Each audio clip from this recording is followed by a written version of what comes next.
Welcome to the Magnetic Man podcast with your host here, Daniel White. I got a very special guest on today's show, none other than Mr. Ryan Black. Our objective and our mission here on the Magnetic Man is to make men people they can be proud of, who attract the type of woman that they're proud to be with. And in the dating space, there's a lot of what people call toxicity and a lot of negative paths that people trod down.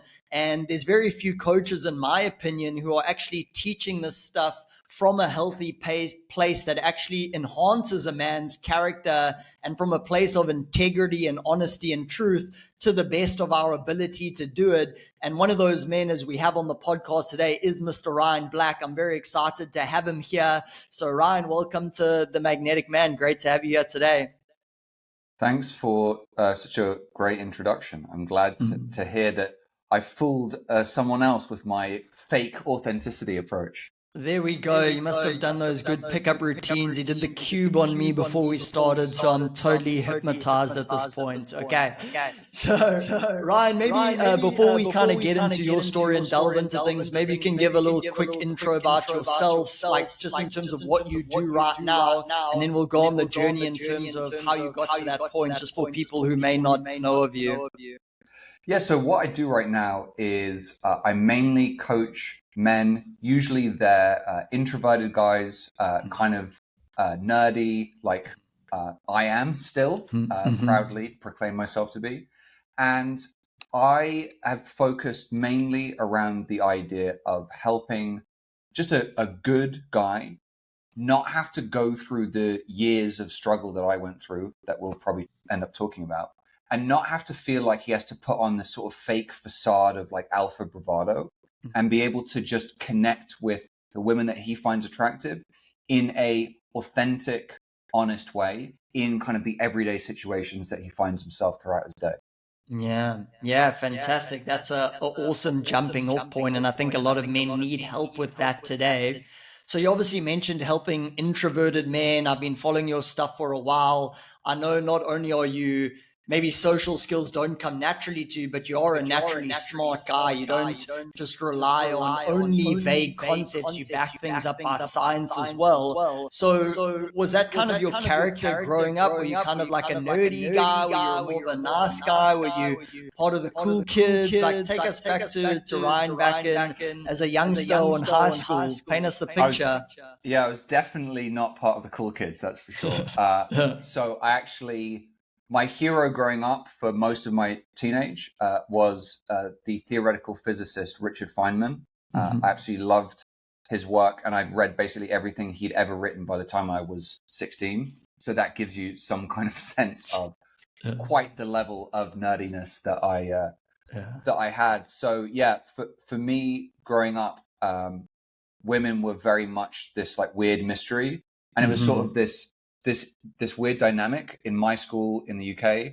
It would traditionally had been an all boys school, and only very recently in the past few decades did they admit girls, but only in the last 2 years. So you had this really weird dynamic where for the first 3 years it was all boys, and we had all these established sort of hierarchies and friendships and all this stuff.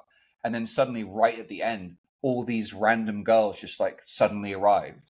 And I was just like, they were literally, to me, they were just like aliens. I was like, how do you talk to these women? What do they like? Like, what do they like talking about? And of course, being in the subjects that I was in, like physics, maths, chemistry was my A levels, right? There was like maybe one or two in the whole class in each one of these things.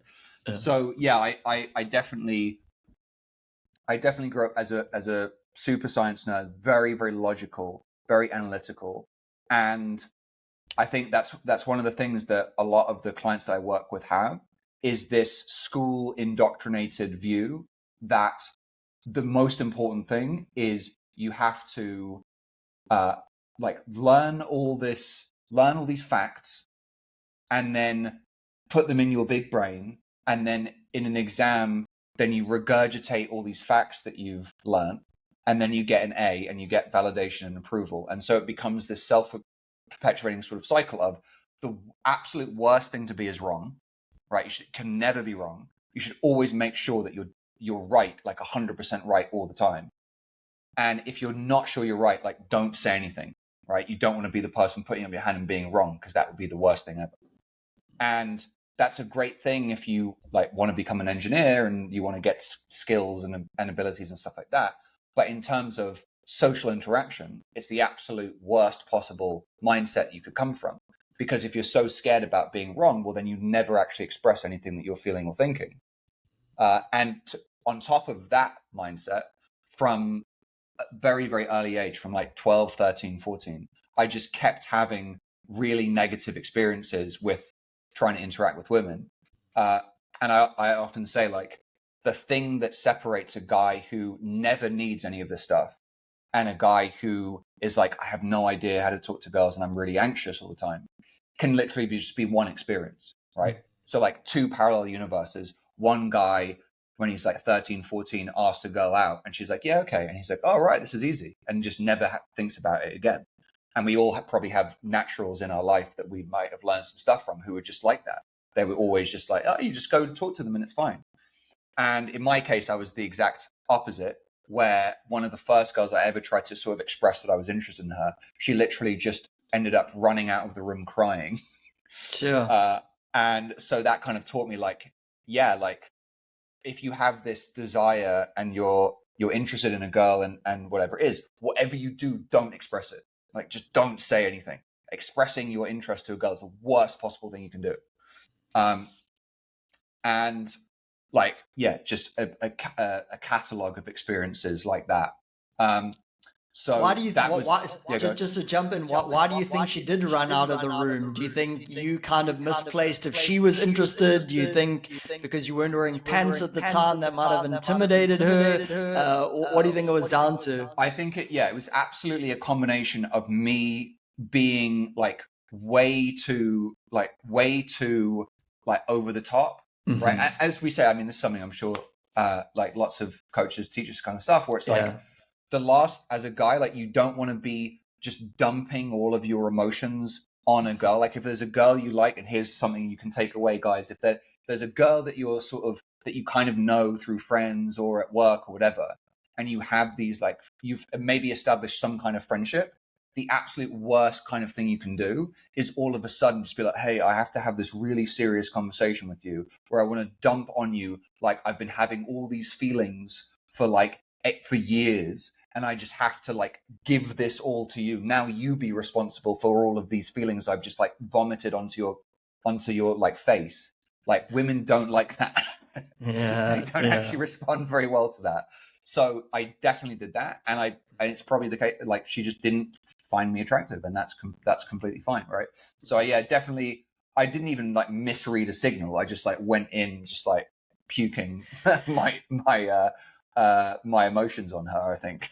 Yeah, I don't want to get too sidetracked, but it is such a good point. Like, sometimes I see with a lot of guys, they'll go on a date with a girl, but it's not just like a guy and a girl meeting. It's like a guy meeting a girl, but he's just bringing like these years of experience and rejection. And it's not like a clean interaction where the girl's like, wow, this feels enjoyable. He comes with all this like expectation and you're going to make me happy. And if this date goes really well, that's really important to me. And if it doesn't, well, then that's a big thing. And the girls almost like, like they don't want that pressure, you know. That doesn't mean they don't want to enjoy their time with you. Doesn't mean you can't show a woman a great time. But when you come with like all this years of baggage and you dump it on a woman, it's not a nice experience for her. Yeah, absolutely. And I would say this goes into like a really, really big point. It's something that I definitely suffered from. It's something, to be honest, I'm still working through the layers of psychology behind this. But I think increasingly, and Dr. Robert Glover is a great author on this, the author of the book No More Mr. Nice Guy, talks about that there's now been generations of men that have been brought up in an environment where their fathers are essentially absent, right? If they are present in their lives at all, they're out working most of the time. And the vast majority of their interactions through schooling are with women. Like, women make up something like 80% of teachers. So very quickly, there's this mindset that's inculcated from a very young age in young men and boys, which is that your job is to do the right thing to get external validation and approval from the female figures in your life. And this is a huge, I think, obviously different family upbringings can have an effect on this, but this is a very fertile breeding ground for codependency.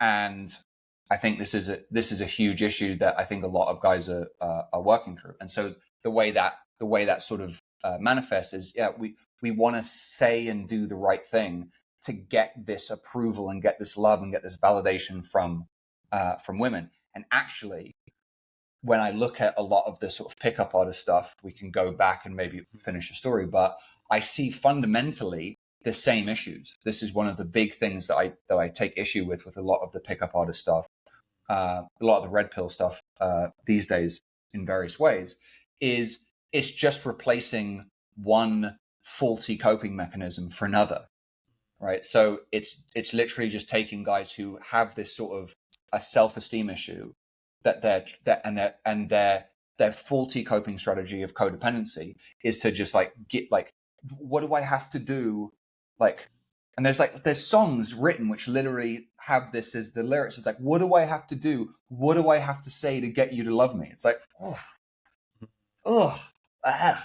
right? And then the pickup artists come in and say, no, that's wrong.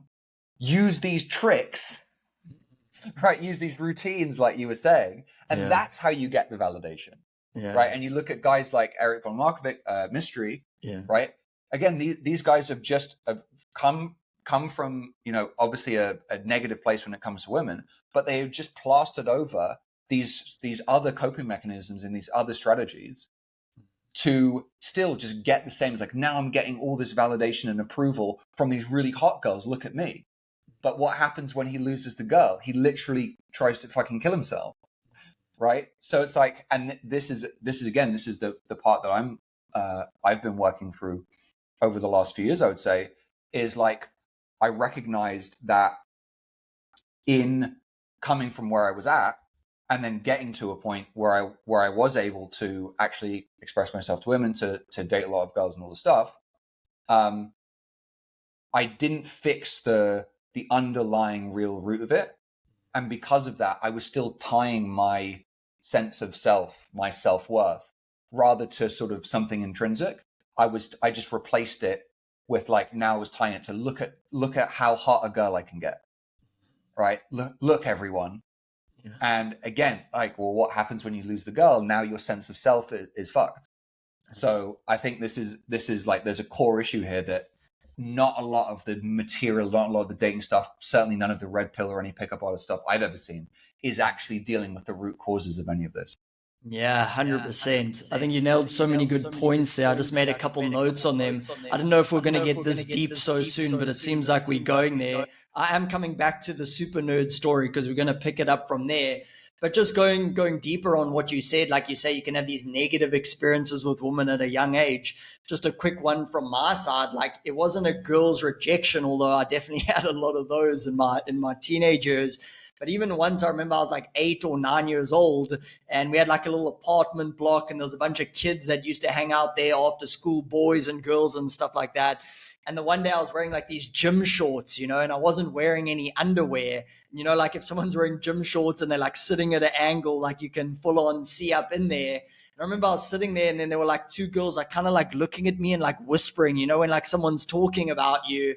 And then I'm kind of like trying to figure out, I'm like, wait, what are they looking at? What are they whispering about? And then I realized, like, oh crap, I'm not wearing underwear. Like, what if they can see? And I like made an excuse, like, oh, I have to go home to like use the bathroom, which I didn't. I was just lying, and I just went and put on underwear quickly, and I came back, and then one of my friends like, bro, those like girls, they like saw your dick, and they were like all laughing and stuff like that. And I was just denying it. I was like, no, I was wearing underpants the whole time. And like, I was like 9 years old, like what was supposed to happen, but already that idea of like, guys should have like big dicks. I wasn't even at puberty yet. But even that experience, I think, definitely hurt me in terms of like shame around my sexuality. It's like, oh no, like someone saw my penis, like, oh, this is bad, and all those types of things. So drawing it back to what you're saying, it's like a guy has an issue today. He's in his early 30s and he's scared to share some desire with a woman. Now, you can look at that problem just there, right there in the moment, but I like how you brought a point there. That could have come back from an issue 20 years ago, like you said, and even coming back to the fundamental relationship you had with your parents. There's like the Freudian idea of like the obedial consuming mother, where it's like you're so afraid to upset her and you're trying to tend to your mother's emotions, and that can often become the template for the wife or the girlfriend. And the nice guy kind of phenomenon that happens, which is not really a nice guy, like just being a good, solid man of good character, but he's almost fake and he's trying to please everyone else and like not step on too many eggshells, as Dr. De Glover would say as well. So let's go back in terms of you and your nerdy upbringing. How did you then start to make that transition? You're very logical, you're very science-based, you're obviously a very smart young man, but you're also realizing like these women, they seem like alien. They don't seem to work how I think they work. When did you realize that was like really a problem? And when did you decide that you wanted to do something about it or start to look for a way out of it? Yeah, so all the way through the rest of through high school, like I was sort of friends with some girls or whatever, but I had no idea when it came to talking to a girl, like starting conversation or even talking to a girl that I found attractive. I was just like, I would just freeze up. I wouldn't even make the step over to even start the conversation. Like, and that lasted all the way. I started university, still like total virgin, like no experience whatsoever. The first girl I tried to date in university ended up breaking up with me after like a week or something, and then left me for a woman. so I was like, she turned lesbian afterwards. I've turned one. Yeah, I was so awful. I've like literally turned her gay. So that again was not a boost to my self-esteem. And then I just ended up basically that sort of that classic thing. And I talk about this, like we use this trope all the time from like sort of film and television and stuff. We have the guy, he likes the girl, but he doesn't know, so he sort of pretends to be friends with her, right? And it's always like in the films it sort of works, right? But actually like women find this very disingenuous, like you shouldn't pretend to be a friend or whatever. But I ended up becoming friends with this girl who's in one of my classes in the first year, and then we sort of all of our sort of mutual friends were like, you guys obviously like each other, just like date. But I literally didn't know like how. I was like, well, I don't know if she actually likes me like that. And so my friend gave me the first piece of like dating advice or whatever. He was like, next time you hang out with her, just like at the end of the night, kiss her on the forehead. And then if she's, because it's really like low risk, it's like low pressure, it's under the radar, bro. It's under the radar, right? It's like if she like smiles or whatever, then like that means she likes you. And I was like, oh, that's a great plan. So I did that, and she did smile, and I was like, oh, I'm in. So then, of course, I immediately went straight from like 0 to 100, and then the next time I was like, let's go on a really overblown, incredibly expensive like dinner date or whatever. It's like that. I don't fucking know anything. And so we did that, and eventually we ended up dating. And then I was just like, right, I've had very, very few. In fact, I've had 0 results ever. I've absolutely no evidence that any girl has ever been interested in me. So fucking stick with this one and like sink your claws in and don't let this one go, because this is very likely to be, statistically speaking, this is definitely the best you can get. In fact, it's the only you can get as far as I'm aware. So I basically stayed with her through all of university. And so for me, whereas most people, their university experience is like, it's like learning a lot of social dynamic stuff. That most people in university, it's where you network with people. It's where you make like lifelong friends that become connections. It's where you date a lot of like sort of kind of non-exclusive or whatever. Like you date around, there's hookup culture, like all that stuff. For me, it was just one big party I wasn't invited to. Like I was just like, I've got my girlfriend, we'll just sit at home and we'll just smoke weed and I'm good. I've got it. I've got this. I've got this part of my life sorted, so I don't have to worry about it, at least. And then at the end of university comes, and I was like, shit, like we're going to graduate. We're going to go off and do different things. Like, do I just marry the only girl I've ever been with just to be like, oh, I've sorted that? I was like, could I maybe do better? And so I was sort of having this conundrum, and I was speaking to my college roommate at the time. And so he's like, I've got the answer for you. And he went out of the room and came back with this thing, and it looked like a leather bound Bible, like you find in the drawer of a motel in the US. And I was like, how's the like the King James version going to help me with it? Like, what's Jesus got to say about it? I don't understand what you're talking about. And he's like, no. And it was the book, The Game, which the first edition came out, and it looked like this. It looked like a black Bible. And I was like, oh, okay. And so I spent like 2 days. I read the whole thing. I was like, fuck, it's amazing. And I was like, oh my God, psychological techniques based on science, my favorite thing that I can use to manipulate women into sleeping with me, regardless of how unattractive I am. This is it. This is perfect. This is exactly what I need. And so the mate who gave me the book, he was like, there's a party happening a few doors down, like this weekend. Like, we should go. And I was like, we can use the things from the book. And he's like, yeah, obviously, that's why I fucking mentioned it. And so we went to, we show up at this party, and we start talking to this girl. And then she said something that we didn't like, something about like, oh, you guys in this frat, and we weren't, and we didn't like them. And so we looked at each other, we're like, oh, we can do that thing. Because in one of the techniques, guys, yeah, well, no, it wasn't quite as advanced as a neg yet, but it was. If you guys haven't read Mystery Method, and I hope you haven't.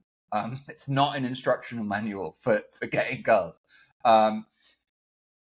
There's a technique which is like a takeaway or a body rock, where when a girl says something you don't like, you go as if you're going to leave. And so we looked at each other like, oh, let's do the thing. And then we went as if we were going to leave. And she goes, no, come back. And in my head, I was like, oh my God, it's working. And but by the end of this, 30 minutes into this party, suddenly I've got me and my one friend, we've got 6 girls surrounding us, and they're cute, and they're all smiling, and they're looking at me, and they're listening to what I have to say. And I was like, what the fuck is going on? But I was like, this is amazing. This is amazing. This is obviously this is it. This is I fucking hell. This is going to be great. And so I very quickly broke up with the girl, because I'm like, I can do better. I proved it in that with the things. As long as I've got this book of techniques, right?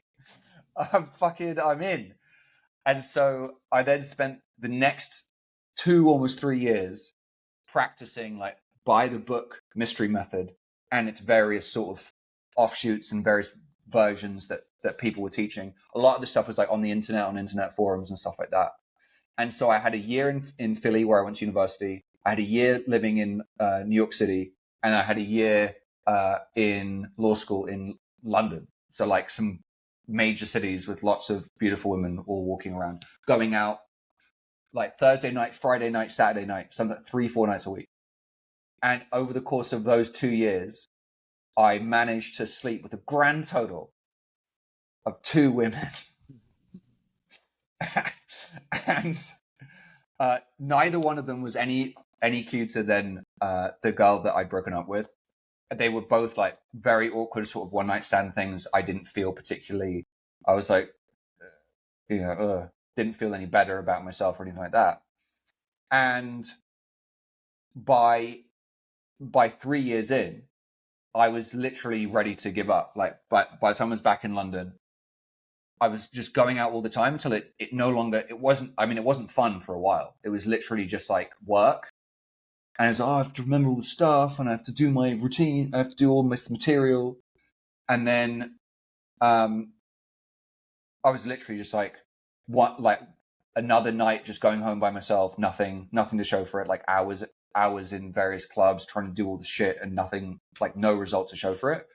I was I guess I just have to accept that I'm just too ugly, too nerdy, too awkward, just too shit at that. Like, this is just not for me. Like, this is never going to work for me.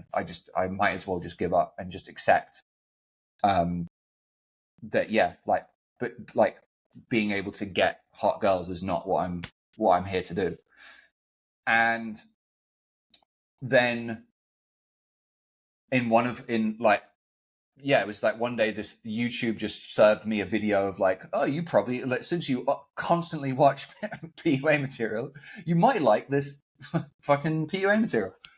And so I watched this guy, and it was a shaky, it was on the streets of London during the day, and it was this like shaky sort of camcorder thing of this guy who was overweight, fucking scruffy, dressed like absolute shit. Like, he dressed basically like he looked like he was homeless, and acting like a complete fucking retard, like breaking, not only not doing, but like breaking every single rule of all the pickup stuff that I'd ever like learned or watched.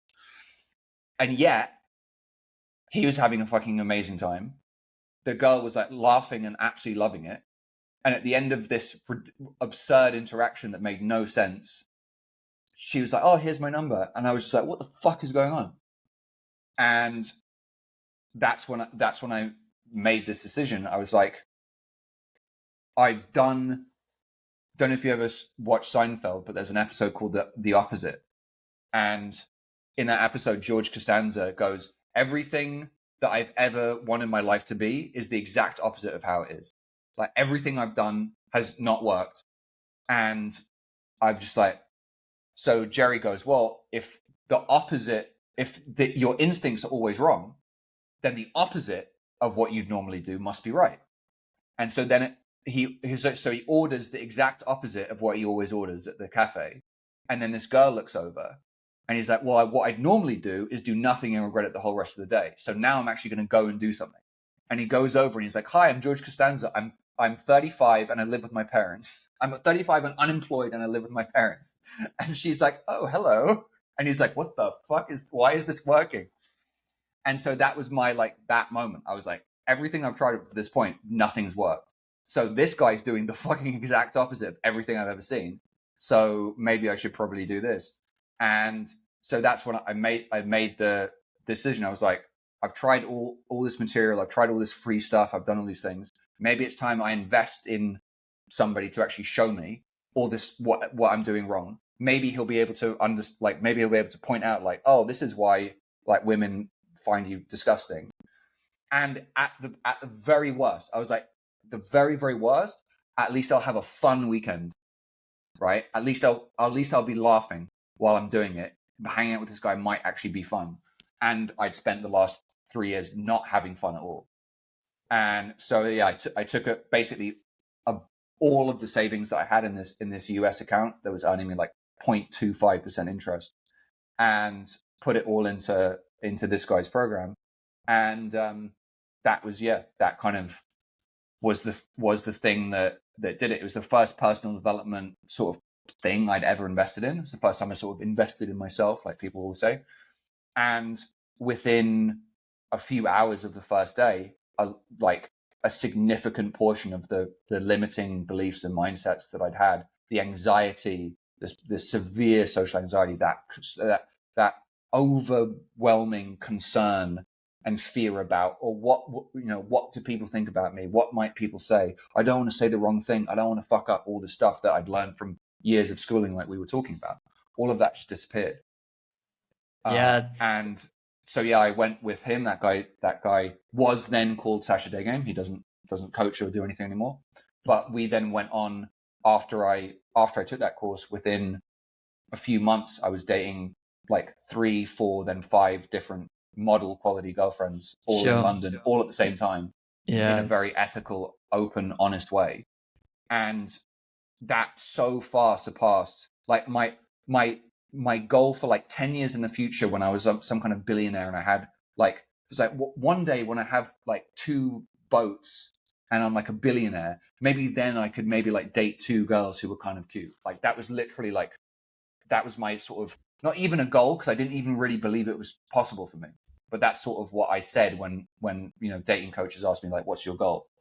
And within months, I'd literally surpassed it, like so far beyond my wildest dreams. And so I went to him and I was like, I just need to help. I just want more people to know about the level of transformation that's actually possible. Like, I don't care. Like, I never I went into this literally just to help myself. Like, I was literally about to give up. This was like my last ditch thing. And I just want, it's like, I have to help spread this out and get more guys to know that this is possible. And so I had a background in internet marketing. I've been learning stuff about like Google AdWords and things like that since 2009. And I was like, hey, I know some stuff about marketing. Like, you've got this great material. Like, I would just want to get it out there. And so that's what we did. We ended up sort of traveling around the world, teaching what was then called day game courses. We kind of co-developed what's now called the London day game model that a lot of people teach. And the rest is history, as they say. Not quite. I hope not. I'm gonna back you up on a couple of things here because I think you made some really good points. It's interesting how this book, The Game, was almost like on a societal level for men that didn't know what was going on. Although it was wrapped in almost like you said in the beginning, like this codependency, this faulty mechanism. To me, because I also read it, and I don't think the young guys coming up now necessarily even know what it is. But to me, if I look back on it, at that time it was almost just like a ray of hope. It's like I like classify myself. I'm like, okay, I'm like a 6. On my best day, I'm a 7. So if I get a girl that's like a 7, like you just, like you said, hang on for dear life. Like this might be the best you can get. And I think what happens when people read that book, it's almost like this, wait, I can achieve more. There's hope for me. I didn't see any hope before this. And although, like you said, the methods in there, I think they can be very shrouded in trauma and don't actually get to the root issue. To me, it was a catalyst that set my whole life on a different trajectory. And even for you, like you said, you start doing this stuff, okay, you don't get any results, but then you meet this mentor, he shows you some stuff. Now your life completely changes. Now you've been traveling the world, you work with amazing mentors, doing all these things. So it's very interesting how that book was like a ray of hope for a lot of people, even if you don't want to get too lost in the material of exactly what happened there. A question I had for you, so you kind of go in this routine, pick up, like trying to seduce women, it's not really getting you any results, very analytical. Then you link up with a guy who was previously known as Sasha. And his style, I've seen it. I used to follow it for years as well, probably thanks to your Google AdWords. But it was very like out of the box. It was like, screw all these routines. Like you just go up there and you fucking say what you want and you be funny and like all of these types of things. Why do you think that shifted your results too much? You mentioned shifted limiting beliefs. What was it about his style plus your analytical, smart thinking that kind of broke you through to the next level looking back? Yeah, great question. So I would say I absolutely agree with you. I'm very grateful. I'm in general very grateful for every experience, especially ones that are perceived at the time as negative, because it's through those negative experiences that growth comes, right? If everything just works the first time you do it, you wouldn't actually learn anything. And then that's actually a recipe. And I know a bunch of one of my good business mentors. He hit really big when he was very young, and he was like, "Oh, I'm the fucking man. I know what I'm doing." He had $1 million, like a 7-figure internet business by the time he was 16 years old. Right? A few years later, he was $1 million in debt. Right? When things just go really well, you don't learn anything, and so then when something doesn't work, you have no fucking idea how to fix it, and you're even worse off than from the beginning. So I do definitely credit learning, like going through that book and looking at Mystery Method and stuff like that. It did do the following things. You're absolutely right. It did give me hope. Right. I heard the stories of guys like Neil Strauss who wrote the game. Right. He's like, I'm this nerdy, scrawny, dorky guy, and I was able to become one of the greatest pickup artists ever. So as he proclaims himself to be, and it did get me to focus on some stuff that I'd been sort of I was very, for most of my life, in this sort of, in the clouds, right? I was just up in the world of concepts and ideas and it's like, what's the nature of, the structure of the universe? And I was up here. So like just basic shit, just like dressing decently. I was like, well, that's irrelevant. Like if that's so superficial, like who cares about like what day it is or what time or if I'm late or how I'm dressed or if I fucking brushed my teeth this morning. Like none of that stuff matters. Like, and that's stupid. Like we all are going around judging others on as few data points as possible. Like that's a very important thing about human pattern recognition, right? You have to be able to like see a tiger one time and immediately generalize like, oh, tigers are going to fucking kill me and I should be careful of them, right? We're constantly judging and making snap judgments all the time. So how you're coming off and how people are perceiving you, like it's an important thing. So it did inspire me to care more about health and fitness, which has continued to be a passion of mine.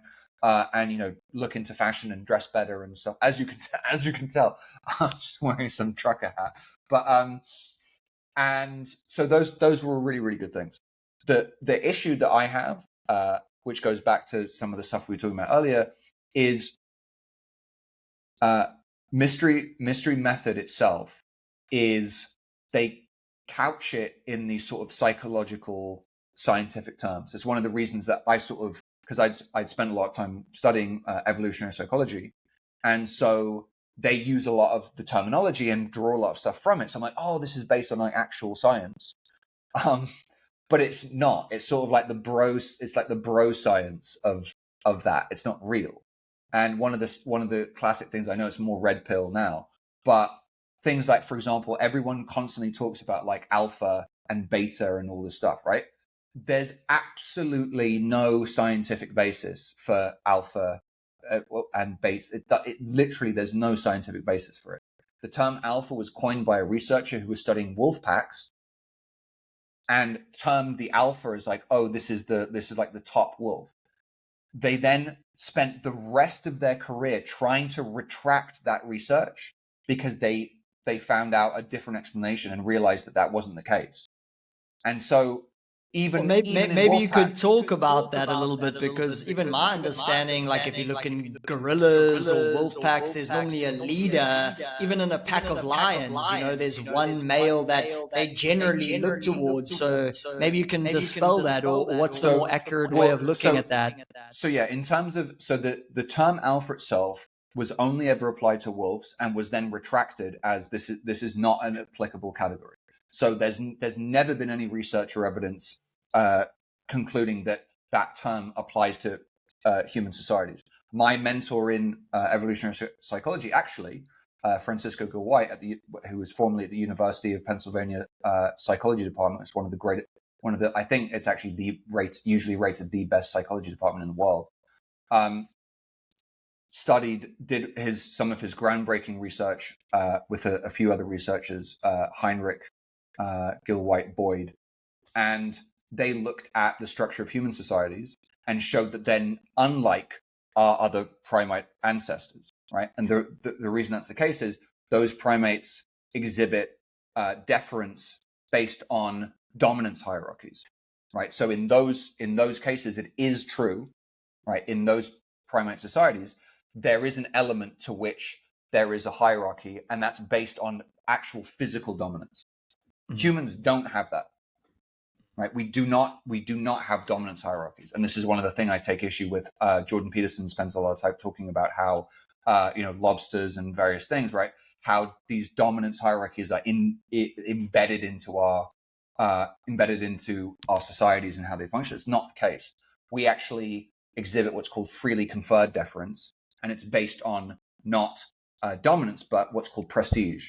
And essentially, to not go into the weeds with evolutionary psychology research, essentially all that means is our societies are based around the idea that the top people don't go around threatening to beat up the lower people. What they do is they exhibit traits that are considered valuable to the tribe. So, for example, they're really good hunters. They're really good tool makers. they're really good communicators. So they're able to get everybody in a group together and like, let's go hunt, and you go this way and you go this way and all that stuff. Right. So people traditionally in these societies that had these traits would then have the rest of the group would look to them for leadership and would freely confer deference on. So they would willingly choose to, like, for example, give them food, right, or give them a tool that they'd made, in the hopes that they would then teach them, and that maybe through osmosis or just hanging out with them more, they'd be able to acquire that knowledge and that skill from them. And Yeah, that's actually how human tribes are based. Yeah, I like that. And maybe you can unpack that a little bit more just for me in more of a layman's terms, because obviously, like you say, I think alpha, beta, you can kind of get lost in that terminology. But if we're just looking at it on a practical level, like I remember in my friend group growing up, like you can even look at a social circle, people out at dinner together, like a group of 10 people, and you can just see there's normally like Pareto principle, there's normally like one or two guys are kind of more chill, they're exhibiting more calm body language, and generally people are reacting to them differently than other people. Like before alpha or beta was created, I didn't even know about these terms. As a 16-year-old, I could see in our little social high school cliques, there were some people who, maybe I'm using the wrong terminology, had like higher status than someone else. They were the leaders, people look towards them and not towards others. So are you saying that's kind of like incorrect, or is it just the understanding behind that is seen in an incorrect way, where maybe you say, oh, they lead with dominance, that they'll beat you up, where in actual fact the leaders are more attributed a contribution and being able to provide value to other people, and that's why they granted this so-called higher status? Or wouldn't you agree with that? Well, so what I'd say is, like, if you look at looking at the high school example, right? Mm-hmm. So what you tend to find is that that status level, right? This person being higher status or higher value, it's usually context dependent, right? So it can end up giving you a feeling of confidence that you can then translate into other domains.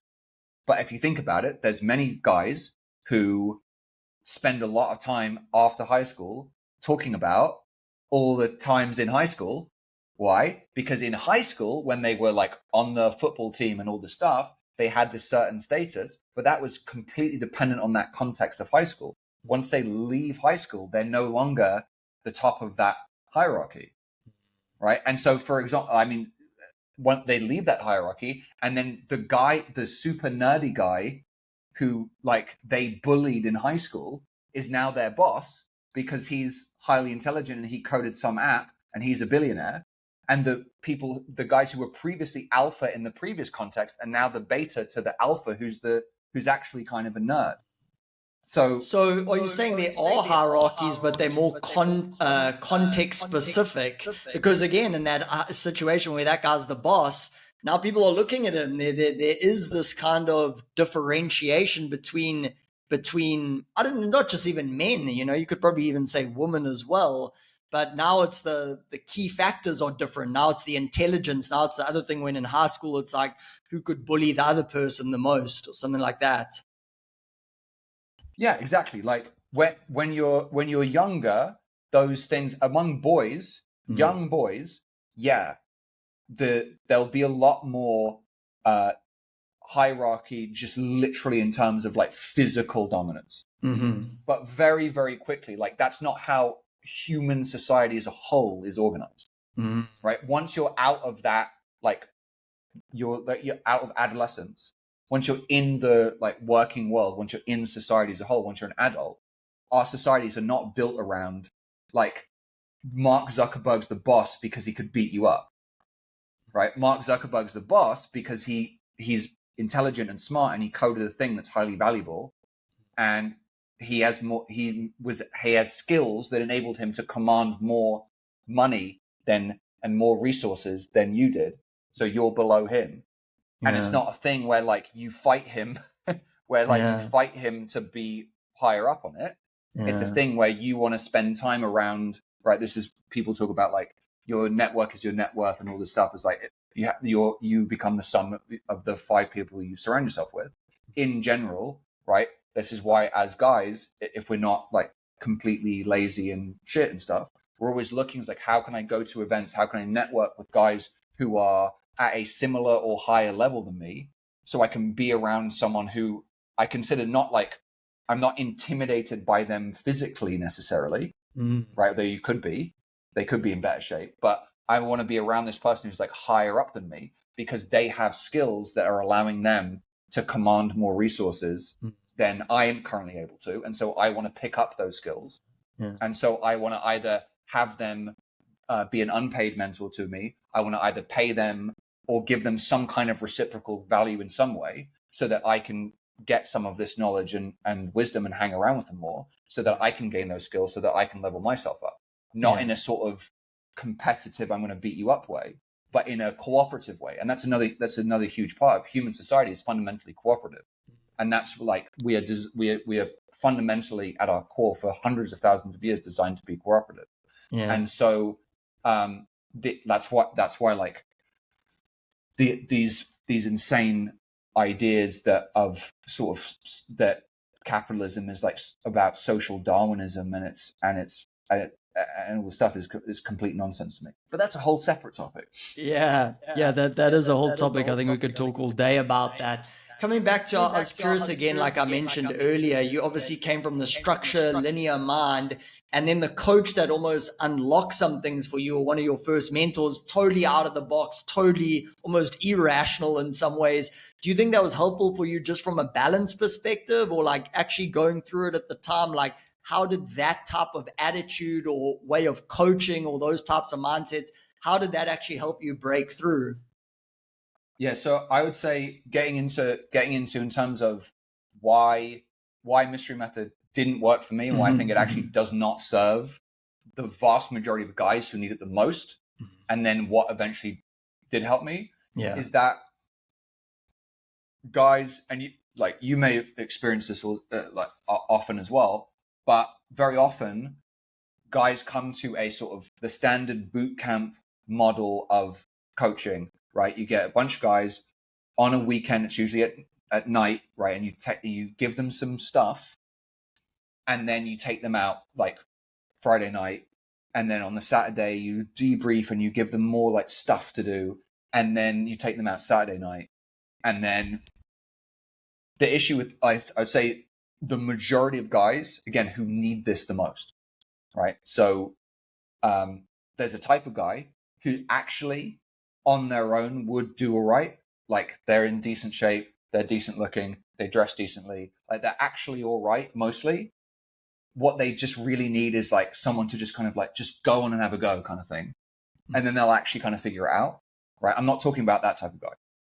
I'm talking about the type of guy who like, he really, really needs the stuff. He's got a lot of anxiety, like the guy who's where I was at, was like me. And so for that guy, the issue is they arrive on the course already with a lot of anxieties, a lot of self-esteem issues, a lot lacking confidence, and they're like, oh, like I don't know what to say, and like, oh, what if she rejects me and all this stuff. And the guys go, right, so day one, here's the stuff to say to start a conversation.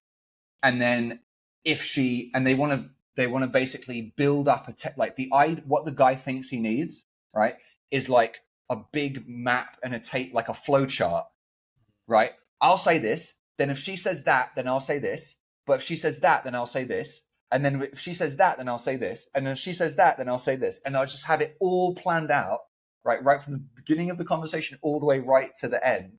And then I'll just know everything to say, and I'll just learn all of that so it can be perfect, right? This is the mindset that guys are in, like the sort of the engineer mindset, which I had. And obviously that's completely impractical, right? There's literally, it's literally it's like a scientific theory that was disproving why a lot of artificial intelligence stuff from years before like couldn't work. They called it like a big birther machine. It's just like the amount of total inputs that you'd have to do to have, if I say this, she says this, but if she says this, that you'd have to actually input into that would essentially have to be infinite. right? You'd have to have an infinite number, because there's a different number of ways every single conversation can go, and you have to have maps for every single one of them. It's impossible, right?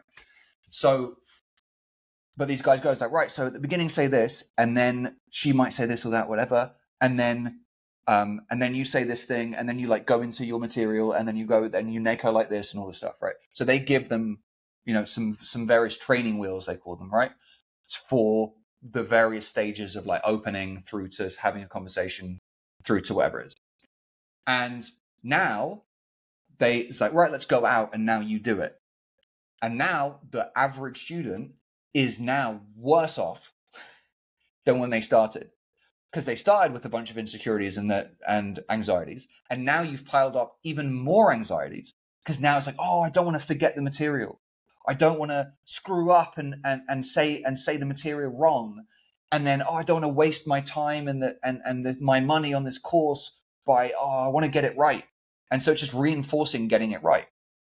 On top of that, it reinforces a super, like a really, really deep core fear. We were talking about how humans are cooperative.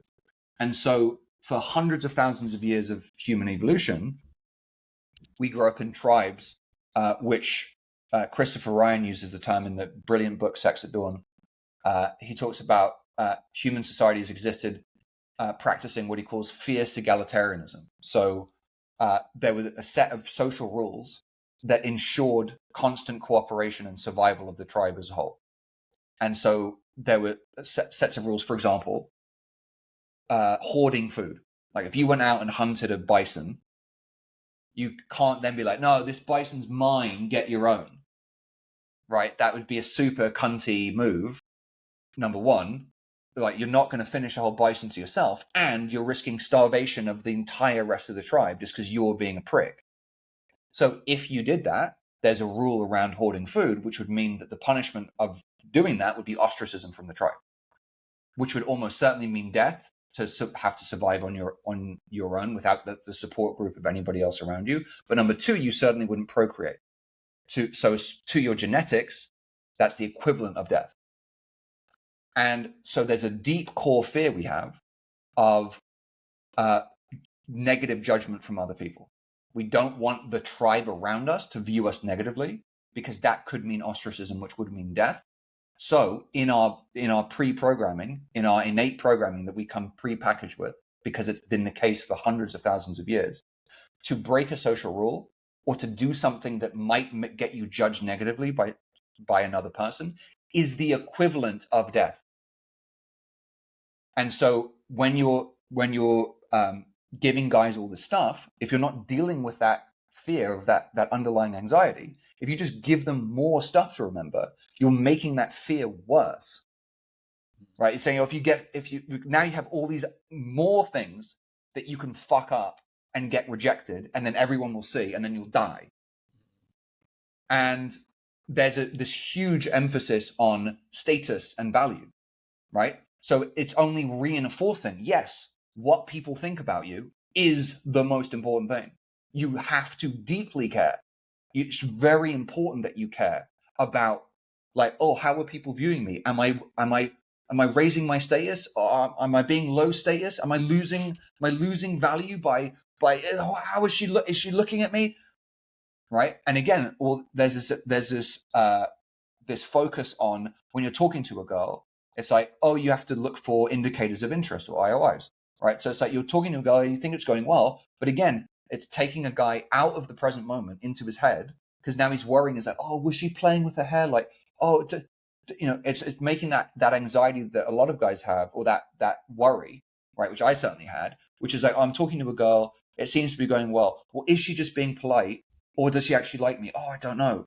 And so, I have to make sure I have an IOI in order to give myself permission to move to the next step. And so it's emphasizing and making worse a deep-seated anxiety, while getting guys even more in their head and less present. And in my personal opinion, I teach this all the time, if you're in your head and you're not in the present moment, you can't possibly connect with another human being. Like, as soon as you're up here thinking about the right thing to say, you're no longer connecting with the person in front of you. It's impossible.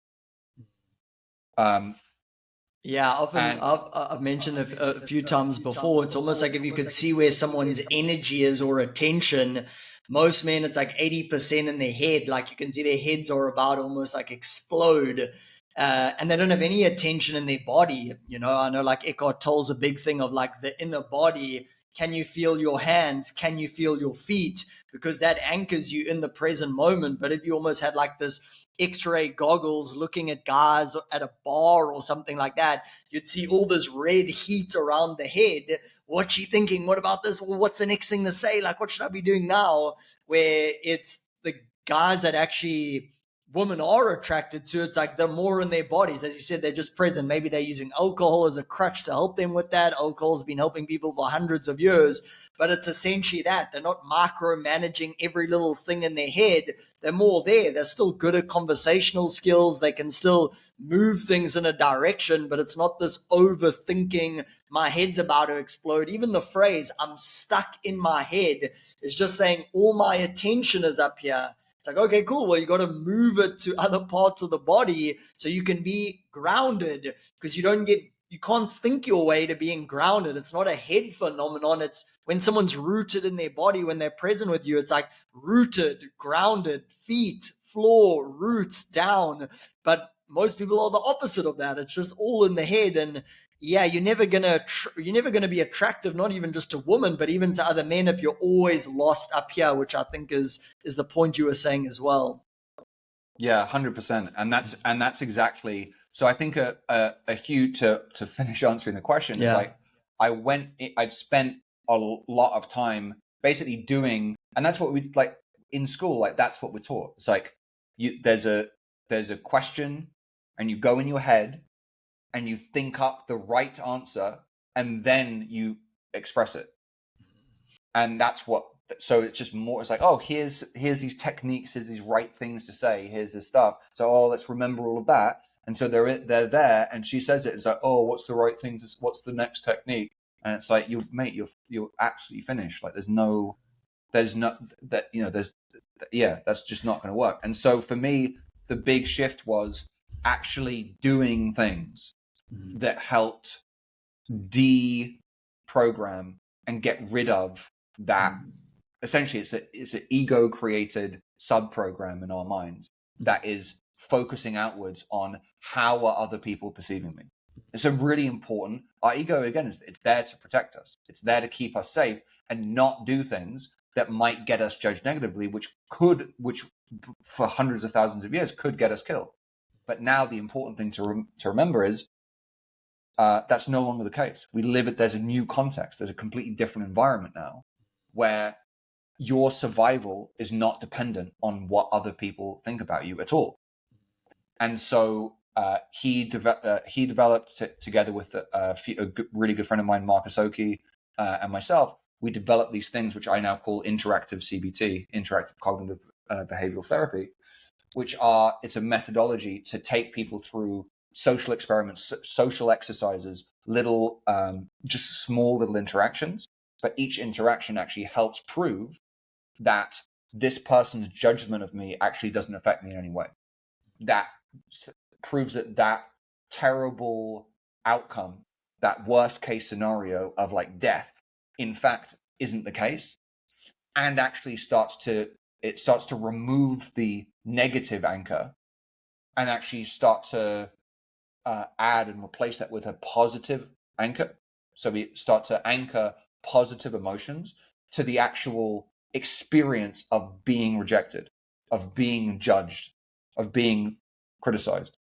And so that removes a lot of this sort of negative self-talk, a lot of this anxiety, and that frees people up. And it freed me up to actually start going up to women, not in my head worrying about saying the right thing or getting rejected or having people see or being judged negatively, but just with all that excess mental capacity, all that, oh, what is she going to think? Like, or what if I say the wrong thing?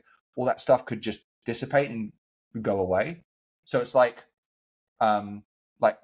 my whole life is like shaking up a snow globe, and there's all these thoughts, all this anxiety shaking up in the snow globe. And once you get rid of that, it can just all settle. And you, as you put it, you can actually just be present. You can just sit there. You can actually see through the snow globe over to the other side, to the other person, and not be distracted by all these worrying thoughts.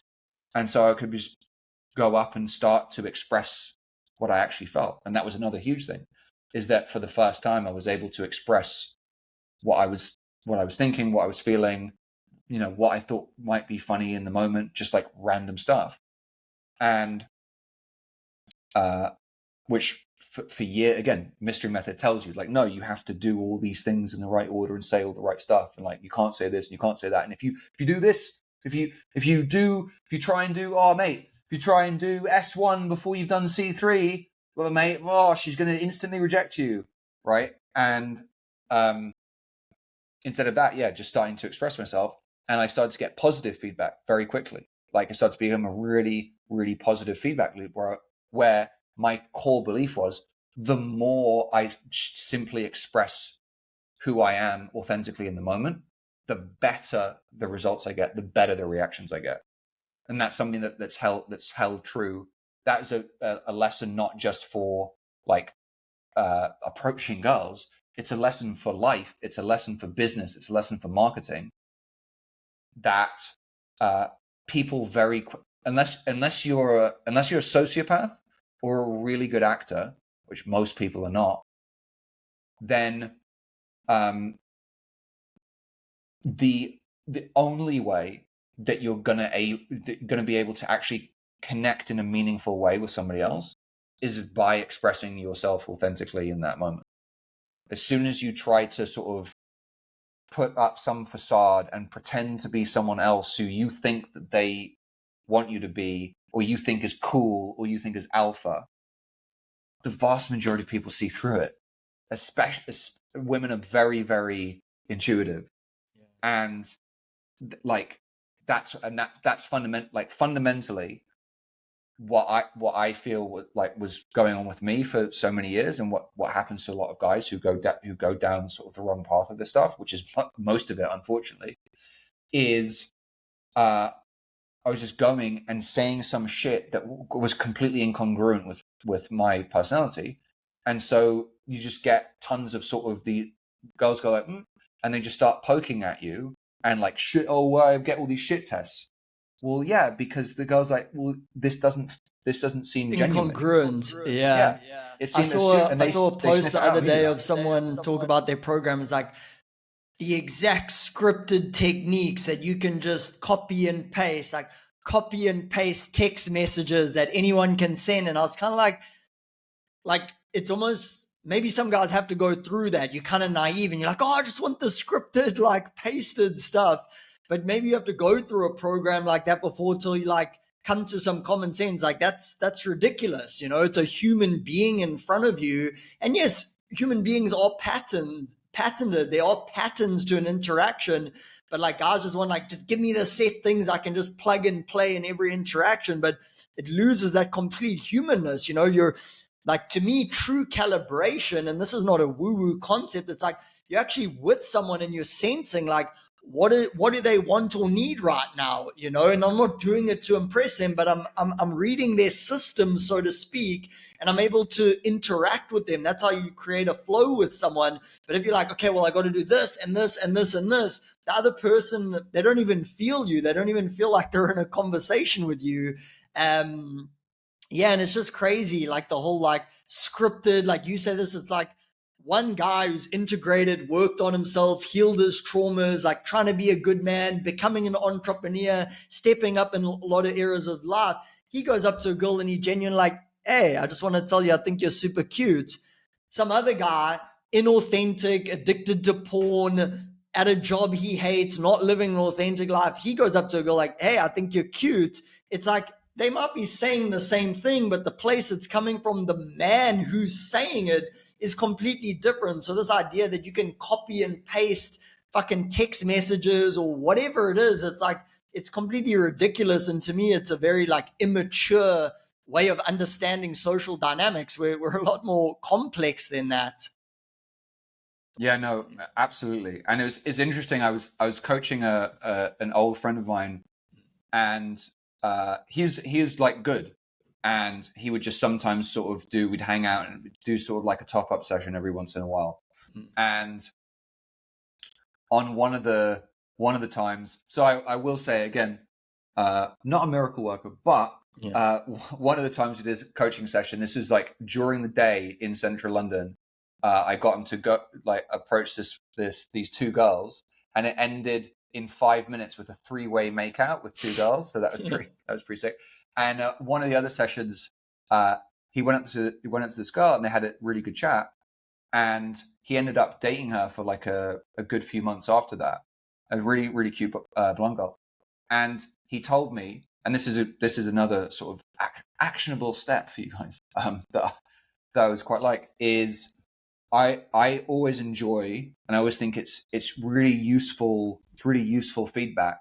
Again, guys talk about this in terms of business, right? It's like, don't look at the sort of the hate comments and the comments from people who aren't a customer, because that's irrelevant, right? You shouldn't take feedback from them. But like surveying your customers and finding out what they want and what they like, whatever, that's a really useful exercise, right? So in the same way, when I'm, on had a few dates with a girl, whatever, after we slept together and whatever it is, the first few times, I always like to ask questions about like, oh, when we first met, like, what was your impression of me? And like, what, because then I can start to, and it's always very, very interesting to hear sort of their reading of it and like how they perceived it. Because a lot of the time, like, all this cool game you think you did, they fucking don't remember any of it, right? And it was some other completely random thing that you was like, what? I did that. I don't remember doing that.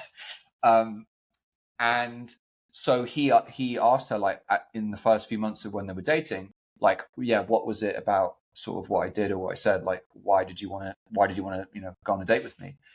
And she was like, I'd been approached that day, or within the week or so that I met you, I'd been approached in exactly the same way with exactly the same words by 5 other guys.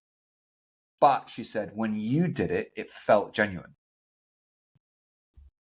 So that's it right there, and that's exactly what I would say. You mentioned calibration. I would say the biggest things, like, guys, look at all this stuff. Well, the absolute wrong way, the stuff that the way that mystery method is sort of taught in a lot of its derivatives, which is pretty much everything, right? If you look at it, it was like David D'Angelo and Ross Jeffries did speed seduction, and mystery learnt from a bunch of those guys, and then developed the boot camp, and then he taught a bunch of people, and there's all offshoots of all of them, and then he taught Owen Cook, and Owen Cook founded Real Social Dynamics by stealing mystery's customer list, PS, and then he taught a bunch of people, and then those people taught a bunch of people, and then it's all a big fucking circle jerk of exactly the same material, just regurgitated and with different names on it.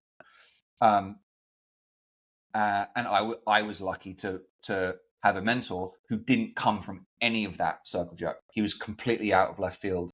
Someone else knew mystery years before as a magician, and then just had a whole separate life and a different thing, did stand-up comedy, all this stuff, and then later found out that his old roommate Eric from Canada had just become the world's greatest pickup artist. Like, what that fucking nerd is the world's greatest pickup artist? If he could do it, I could fucking do that shit. And then developed his whole entirely unique methodology that's completely separate from all of that stuff. Thank God. But yeah, that material is basically coming from the place of, what do I, again, exactly what we were talking about, what I referenced right at the very beginning. What do I have to say or do, and how exactly do I do it, and what angle do I stand at to make this person think that I'm whatever, that I'm attractive, that I'm alpha, that I'm this, right? So it's a outwards in, it's an outside in philosophy on life, where you're saying how other people perceive me is the most important thing. I'm setting my internal sense of self-worth on whether or not I'm receiving adulation and validation from people, or whether I'm receiving criticism, which is the worst thing ever. And so my job as a human being, my job as a man, is to constantly micromanage other people's perception of me by doing all these things and all these techniques, which if you think about it, Mystery was a magician. That's the mindset, isn't it? It's like, one of my, I'm here in Boise to see my friend Ian Stanley's comedy special that he just filmed, and he had a fantastic joke. I don't want to steal people's jokes. It's his joke, but I just thought it was so great. He said, no guy ever took up magic because he was having too much sex. I think is so fucking great. But yeah, like if that, it's the very much the magician's mindset of like, I'm going to deceive and trick you into thinking this thing is happening when it's, don't look over there, look here. Right. And that's how he thinks like managing social dynamics and managing people's perceptions has to be. And I see that a lot with the RSD guys. I know a few of them. I have mutual friends with some of them. And I think that Owen's a very smart guy. I think they have valuable stuff to offer. But again, like those guys in what they talk about them in amongst themselves and outside of the events and even to some of the students or whatever, it's nothing to do with like developing yourself as a man. And it's like, oh, I'm playing these mind games with all these chicks I'm dating, and I got her to think this, and so she thinks that, and so there I'm playing them off against each other, and blah blah. And I'm just like, mate, I just don't have fucking time for that. Like, I can't be. Why? But it comes from a wounded place of, I felt at effect of women. I felt like I didn't know how to even get their attention, and now I have these powers. Now I can play, like, look how much power I have over women and over how other people perceive me, and I can get people to think this. And I'm just like, cool. But to me, that's literally going from one extreme to, it's basically going from codependent to narcissism. Yeah. Right. In my view, the vast majority of pickup artistry stuff is basically just it's a bunch of techniques of essentially learned narcissism, right? It's just teaching codependence. It's like, don't do that coping strategy, do this one, and become a narcissist where you get people to buy into this grandiose fantasy, this little illusion that you're creating, this facade that you're creating of all these things that you need to get them to believe, which fundamentally is coming from the same core place of, I don't feel that I'm enough. Because if you felt that you were enough, you wouldn't need to be doing all this shit. Yeah. You wouldn't need to be playing all these tricks. Yeah. And so it goes right to your point earlier. The fundamental core, like, big thing it's an ongoing bit of work. You're not going to just like, oh, here's a thing, just do this. But to me, like a core big shift for me that I look back on that made a big difference is working on self-acceptance. Is instead of feeling that I need to protect myself from the opinions of others by creating this facade and manage other people's perceptions, I can come from the inside out place, right? So that the outside in place is other people's perceptions affect how I feel about myself, right? My self-worth is dictated by what I think other people think about me, which, if you think about that for a second, is insane. Because you don't know what other people, you can't know what other people are thinking, but you're literally having all of your decisions, everything you say, what you express, based on what you think other people might think. Yeah, you almost become like the social chameleon, you know? It's like, oh, I'm talking to this person, now I'm going to play this role. Oh, I'm talking to that person, now I'm going to play this role. And like you said, there are people who can do it really well, who can almost pull it off and fool a couple people along the way. But for most men, you can't, you know? And even the kind of woman you probably want to be with, like, they don't really fall for that stuff, you know? And also, who do you... And then what if you get all those people in a room? Yeah. Who are you going to be? And this actually happened to me. I've two stories in this. So I'm British American. So I was born in the US, grew up in the UK, to American parents. And so I go back and forth between two countries all the time. And I had moments like when I was young, I was like 6, 7, 8. I went to this summer camp in the US, and I was speaking like this at the time. And these girls were just like, "Oh my God, say something." And it was like it was like so much. It was like it was overwhelming, like to have all this attention on me just because of how I speak. I was incredibly self-conscious. I was just embarrassed. I was just like, I just want a hole to appear in the floor so I can just like sink into it and disappear. Like I hated it. And it's a interesting learning point for guys to get a woman's perspective, actually, because that's very, very similar to how women feel when they start hitting like 14, 15, 16. Suddenly guys are like giving them all this attention, and they know it's nothing to do with who they are as a person or their personality. It's just like, oh, you have tits now, oh. And it's really disconcerting and uncomfortable for them. Right. And that's exactly, I was getting all this attention, but not because of who I am as a person, but just because I happen to speak like this. And it was just really fucking weird. So I ended up sort of going back and forth until for a good portion of my life, I would be American in America and I would be English in England. Because then I would just, the most important thing in that age is like in your teens, especially, is just to fit in. Right. I don't want to be different and weird. I just want to fit in. And then I won't get judged. Right. The worst thing to be is like, oh, that's not cool or whatever. So that's what I did. And then there was this moment after university where I was in New York, was living with my college roommate, and I was an American to him, having been all the way through university in the States, speaking as an American. And then one of my oldest friends from the UK came to visit.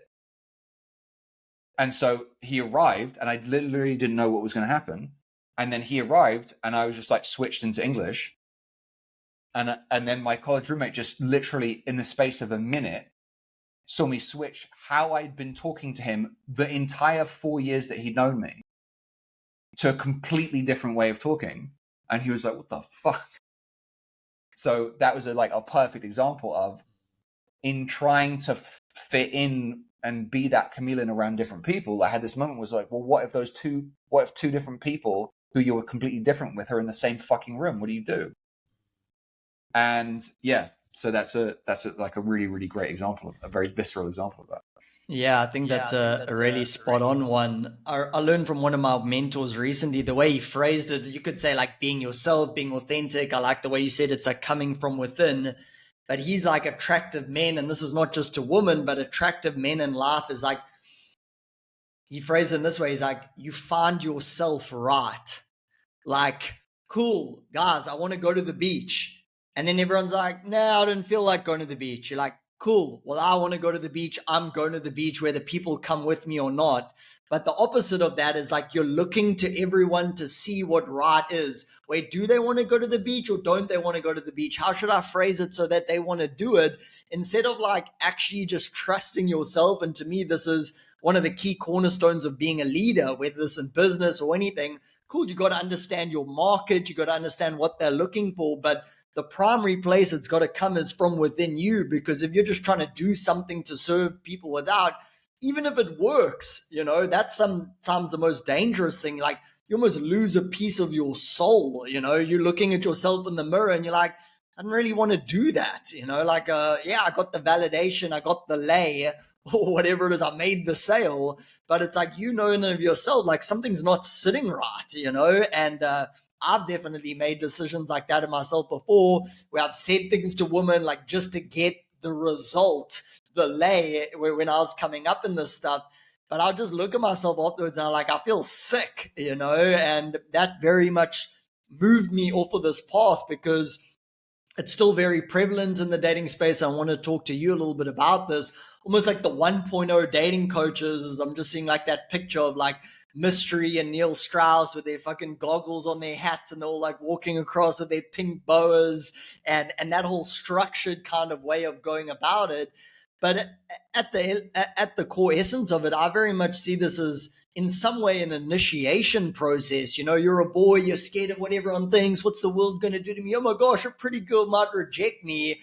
And then to me, this journey is a thing of a bit of initiation when done from a healthy place to manhood. You know, like cool. Take a couple rejections on the chin. You're still alive. Like breathe through it. Like, okay, cool. Like be a man that you respect. What are your values? What do you find funny? You know, and being okay with people disapproving of you, which is obviously easier said than done, but everyone's trying to dance around everything so that no one says anything bad about me, so that a girl never judges me or says anything wrong about me. Because I've also seen it. I don't know if you've experienced it yourself. I've experienced myself. I've seen it in clients. I've seen it in other coaches where it's almost like you make your whole identity around this. So it's like, okay, I wasn't good with girls, bit of a loser, nice guy, whatever you want to call it. Then it's like I get into this, get a little bit of power, as you mentioned. But then they can never step past that. They don't realize it's like a bit of a stepping stone. And then like more girls and 100 lay count and a 500 lay count and 1,000. And it's just like, dude, I think you kind of went a little bit off the deep end with this stuff. And it becomes like this dick measuring competition of like, who's got the most and like, who's this? And I'm like, is this really the masculinity we want to be teaching? Is this the level of authenticity? Is this the level of growth? Or is this thing that could in its essence be an amazing growth material for men when used right, but now it's just been kind of warped and taken down like a very dark path? Is why the industry has such a bad name from the outside. So yeah, I'd love if you could comment on that a little bit. And then also I do see hope. I do see guys trying to come from it from a more grounded place, a place of growth and looking to empower men and empower the women that they speak about. So yeah, where you kind of see the future of all of this going and the state of the industry at the moment. Yeah, there's a lot in there. Yeah. So I completely agree with you. There's a huge void, a huge lack of any kind of coming of age rituals in Western society, and it's a huge problem. And without there being a whether or not there's some kind of ceremonial component to it, but without there being some significant challenge that guys, young boys of a certain age sort of have to go through in order to, and then, get rewarded for, like, what, well done, you completed this challenge, like you're a man now, kind of thing. Without that, we've got guys who are, we've got men who are in their 30s who are, going to the gym and ripped or whatever, but fundamentally they're boys. Boy psychology. They're emotionally stunted in a lot of ways, and they're maybe not weak physically, but they're weak mentally. Like they've never really experienced something particularly challenging, whatever. And there's guys go off and try to find this in various ways. They'll go and they'll join the military or something, or unfortunately a lot of the inner city youth, like they'll get into a gang, right? And like there's some ritualized components in university culture in the US.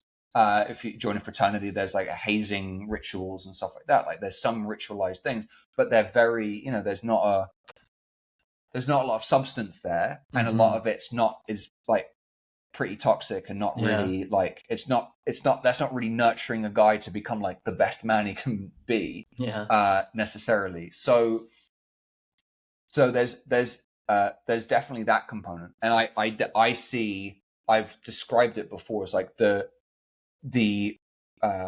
practice of going and approaching a girl in a daytime situation, like without no alcohol involved or whatever it is, like stone cold sober. The process of doing that with a complete stranger in broad daylight, stone cold sober, to me is like the equivalent of the deadlift of personal development. It's nobody looks forward to doing deadlifts. I certainly don't. It's like, I don't want to fucking do this. Like, it's not fun while you're doing it. It's sort of painful or whatever. But in doing it, if you do that consistently, you strengthen so many different muscles and ligaments and the vagus nerve and all of this stuff. Like in terms of the amount of strength and growth and all the stuff you get from like doing deadlifts consistently, like nothing comes close to it. And in the same way, the challenge and the practice and the facing rejection and the like just going up to a stranger at all and like starting this conversation these days, like that's a very rewarding skill to spend the time doing, and it starts to have way bigger effects across all various aspects of your life. Like if you're able to do that, then, and this happened to me when I first started to get good and I started to date all the girls like I was mentioning, then I was working like sort of an intro sales job at the time, and suddenly I was able to just like pick up the phone and just like call whoever, and I didn't have any fear around like, oh, someone's going to tell me no and hang up. Like I don't fucking care. Like I just got a girl's number on the way into work. I feel fucking amazing. And then I when suppliers and stuff would call for the business or whatever, I'd like be their best mate and get deals and all this stuff, and it was just like nothing. Like everything that before would have been like, oh, I'm scared of cold calling because people are gonna reject me, just was like, this is nothing, right? So the more that you can build in that kind of, I'm not saying like, oh, approaching like fixes everything, right? But like the more that we can build in that kind of challenge of something, the more that like once you're doing that consistently, well then the average shit that a lot of people are like worried about becomes just like, this is fucking nothing. Yeah. So I build in, like, I've obviously done the approaching part, but I build in things like cold plunge into my daily life, the breath work, things that like I don't really want to do, and it's kind of uncomfortable when you're doing it, but like have such a like it's a or like if you can't do cold plunge, like cold showers, it's like things that like, this sucks and I don't really want to do it and it's uncomfortable while I'm doing it, but fucking hell, I feel so much better after I've done it, and it builds in this kind of a consistency of challenging myself and doing stuff that like sucks and is hard. I think is a valuable thing. I don't know if that completely replaces a proper coming of age ritual, but I think it's well on its way. It's certainly doing stuff like that consistently starts to put you at that sort of top 10%, top 5% of guys. Yeah, it's definitely a step in the right direction. And like you said, it's not going to solve all your problems in life, but it's almost, I see it as like the big domino, like guys' biggest fear is walking up to a pretty girl sober, starting a conversation. They find her attractive, letting her know. And it's like, if you can knock down that, just like you said, everything else becomes almost like a breeze. And those skills bleed over into other areas of your life. It has like multi-dimensional positive effects. Even for me, from being on the journey for a number of years, then when I did want to like start my own business, it's like, if a guy rejected me, I'm like, bro, I don't care. I've been rejected by so many beautiful, hot women. You think some random guy on the internet telling me no is going to upset me? I'm like, you kind of got that thick skin, but not in like a closed off way, but just in a way like, hey, I'm on a mission. I'm trying to do something. And part of growing any mission is like, you're going to face some hard times and rejections. But yeah, when you've come through that rite of passage, approaching women or even approaching strangers, as you said, kind of prepares you. It's like you're preparing for battle. You don't just go running in with your sword and go try fight people. It's like, no, you have training. You got to prepare yourself for that. And to me, that lays the foundation, those basic social skills to be functional in the workplace. Because, and you've probably seen this a lot, you do get guys who are very high performing in the workplace and then they like really battle socially. That's pretty common. But normally there's a carry on effect, like the guys who are scared to authentically communicate their desires with a woman. They're scared also in the boardroom when who's got an idea and they've got an idea and then they're like, oh no, but it's going to be stupid or whatever, that voice that talks them out of doing what they want. Just like you said, when you've done that in the social scene, now all of a sudden in the workplace, you start stepping up. You become more of a leader around your friend group. People start looking to you, start to make more money. You become more of a calculated risk taker, which can help you in your career as well. So Yeah, to me, it's like I see too many guys passing this up because they think they're above it. Meanwhile, they're just shit scared at the end of the day, and they can rationalize all the reasons why they shouldn't do it. And sometimes they're valid, but to me, a lot of the times it's an excuse. And just like you said, it comes, you want to build up your value as a man and you want to have these core skills. And being sociable, going up to a stranger and being able to have a great conversation with them, like that's a skill that's worth having in your toolkit. Yeah, and I think a huge thing when you mention about the boardroom is actually goes back to something that I've actually spent a good few years now kind of working through, and still, I mean, all of these skills is like, it's still a work in progress for me. Like I'm not saying that I've figured it all out, and I'm very much always a student. Like I literally, I saw an old friend of mine who used to coach for one of the other companies that I've worked with, and he's like doing some stuff and running some ads, and I was taking a look at what he's doing, and I was like, oh shit, like there's a good few things there. Like even many of my students will come on a thing, or will be like in the members group, and we posting like stuff they said, like stuff they texted a girl. I'm like, oh, that's fucking funny. Actually, I'm gonna steal. I'll nick that. Like I'm always taking from everywhere. But one thing that I've definitely been working on that I noticed as well is like, I think a lot of the time, the people pleasing, nice guy, codependent, like that side of the thing, they will tend to be either unaware of or not willing to or not able to both set and then enforce boundaries. Like they have a lot of boundaries issues, and that was definitely 100% true for me. And so again, by putting yourself in a situation, it's hard to have boundaries. This is what I was at. For me personally, I was in friend groups where I would basically consistently kind of be taken advantage of, and just like, yeah, just like poorly treated in a lot of ways. And I took it. I never set any boundaries, and so if you don't set boundaries, then you could just continue to be treated that way, right? I think Tony Robbins' his quote around that is like, you get what you tolerate, essentially.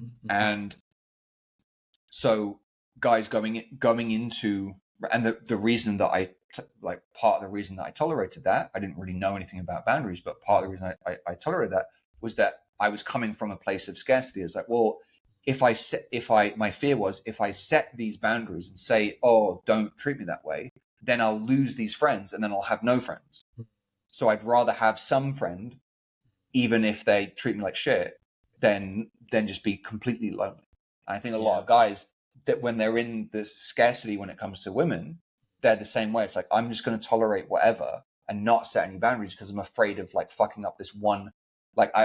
So one of the guys, who, he's not in my program or whatever, but he bought one of my low ticket things, and he was messaging me asking me questions, and he was telling me, he was like, yeah, I set up this date, and I drove like an hour and a half to meet this chick for this date, and she's like a single mum of two, and in my mind, I'm just,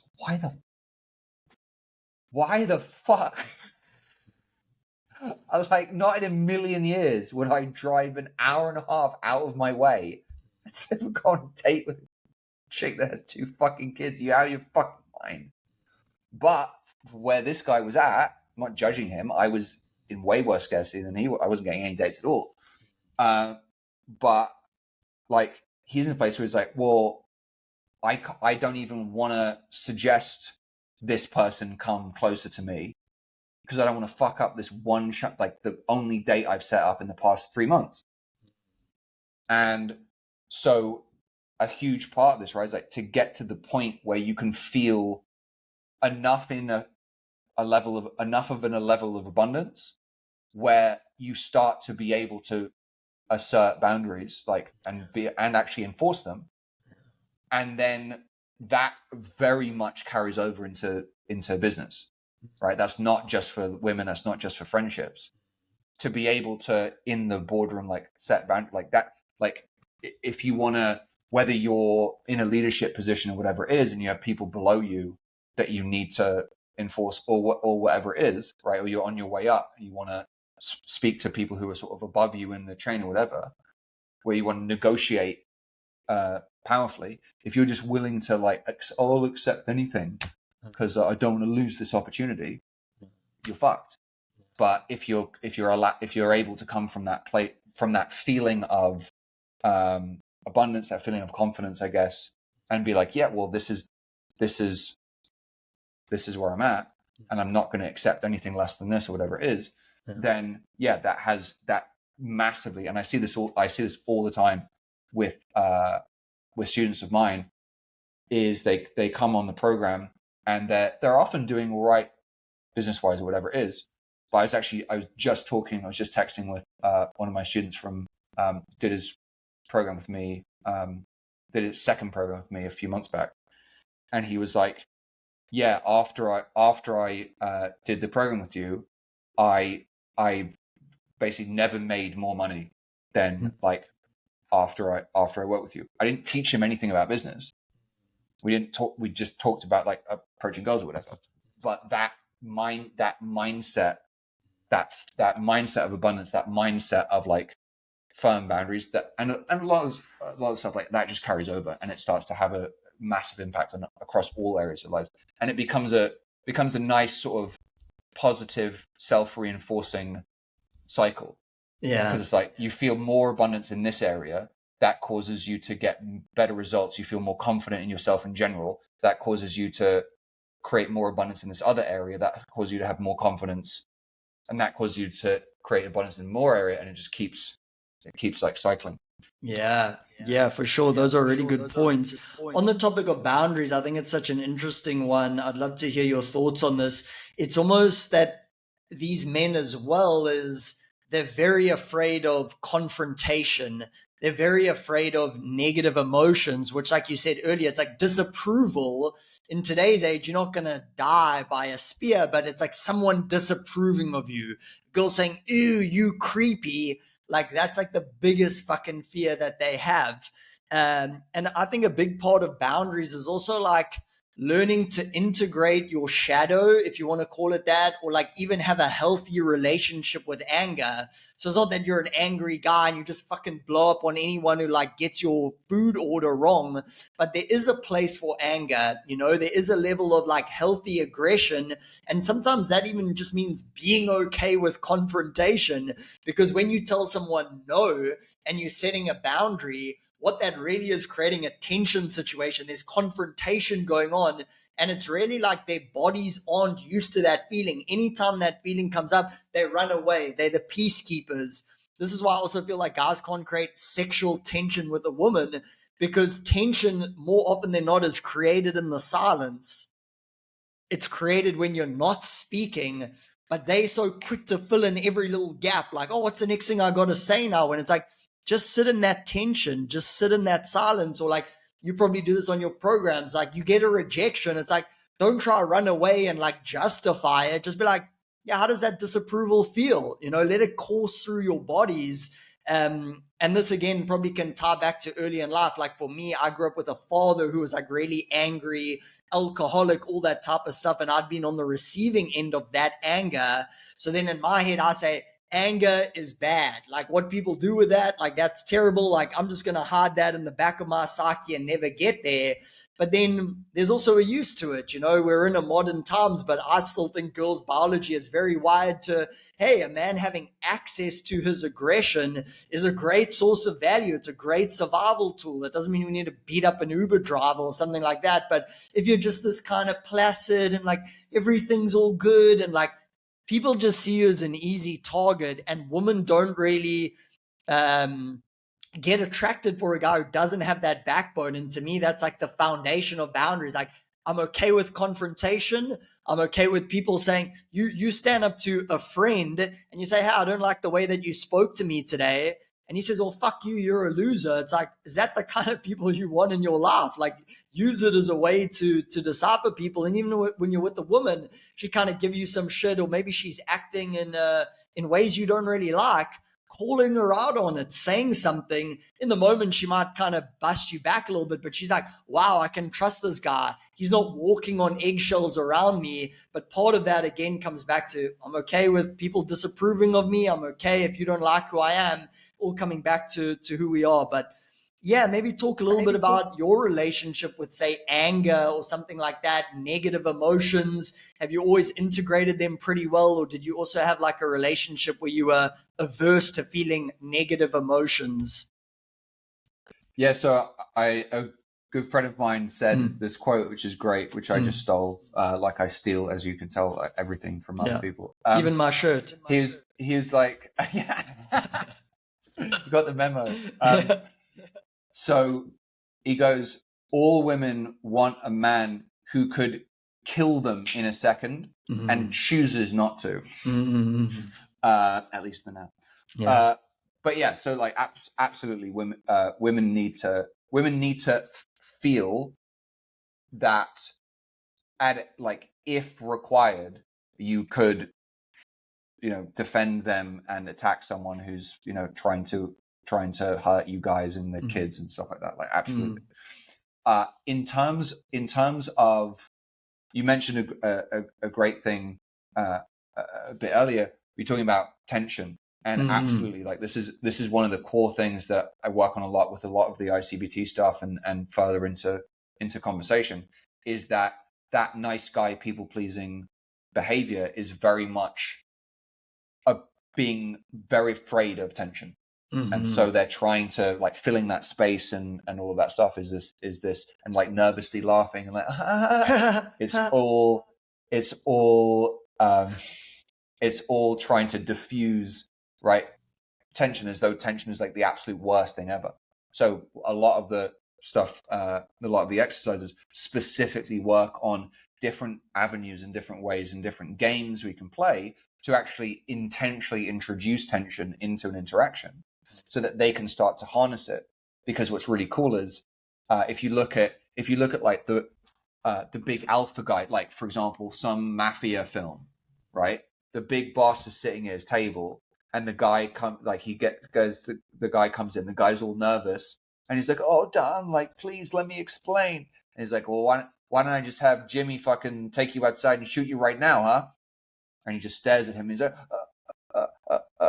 and he's like, I'm just kidding, I'm just fucking with you, right? But he holds that tension so long and it creates all this fear. It's like, oh, this guy's gonna kill me. And he's like, I'm just fucking with you. Yeah, this fucking guy. So, right, the person who's creating the tension is in fact the person who's in control of the interaction. And it's really empowering when I go through the exercises, when guys start to see, it's like, holy shit, like I made a girl feel a feeling, right, by being able to inject this tension in this interaction. And to your other point about silence, often without even saying anything, right? And there's like, holy shit, like I got this girl to feel an emotion and I wasn't even saying anything. And there's suddenly like, wow, there's so much power in this. And then there's no more fear of this, oh shit, there's going to be an awkward silence. Because it's like, it's not awkward. It's a silence that I'm just sitting in and being comfortable with. And she's just there. And suddenly, and exactly, and I've had it many times. One great example was I was on a date with this girl, and she came to the end of her thing, and I was sort of thinking about where I wanted to take it, but I just literally just stared at her in complete silence. And she like literally started to, she would have been blushing and red if she were white, but she was of course black, as you probably, as some of you listeners may be aware of my my preference. But she was like I could see her like visibly sort of getting agitated or whatever. She was like, oh my God. And she literally verbalized, like this is why this particular story comes to mind, because they usually think it, but she actually says like, how can you be so confident? She was like, couldn't believe it. It's like, why aren't you trying to fill the space with and I was just sitting there just like completely cool with a bit of silence. And it's interesting how rare it is, how few guys are comfortable, which goes right back to, I think, one of the, because a lot of guys, especially with all this red pill shit and fucking everybody has this idea like there's this archetype of this guy, of just like Giga Chad, right? It's like, that's what attractive is. And to me, it's like, well, for every Giga Chad, you can look at someone like Russell Brand is a great example to me. Like, he's not manly, like he's stick thin, he's sort of effeminate and kind of camp, right? And there's lots of guys like that who are very attractive to women. So it's like there is no like, to me, there's no universal standard. And again, remember, just like us guys, like I just mentioned, like I tend to date a lot of black girls for various reasons, but we all have like types and preferences in terms of what we like. Women have those too.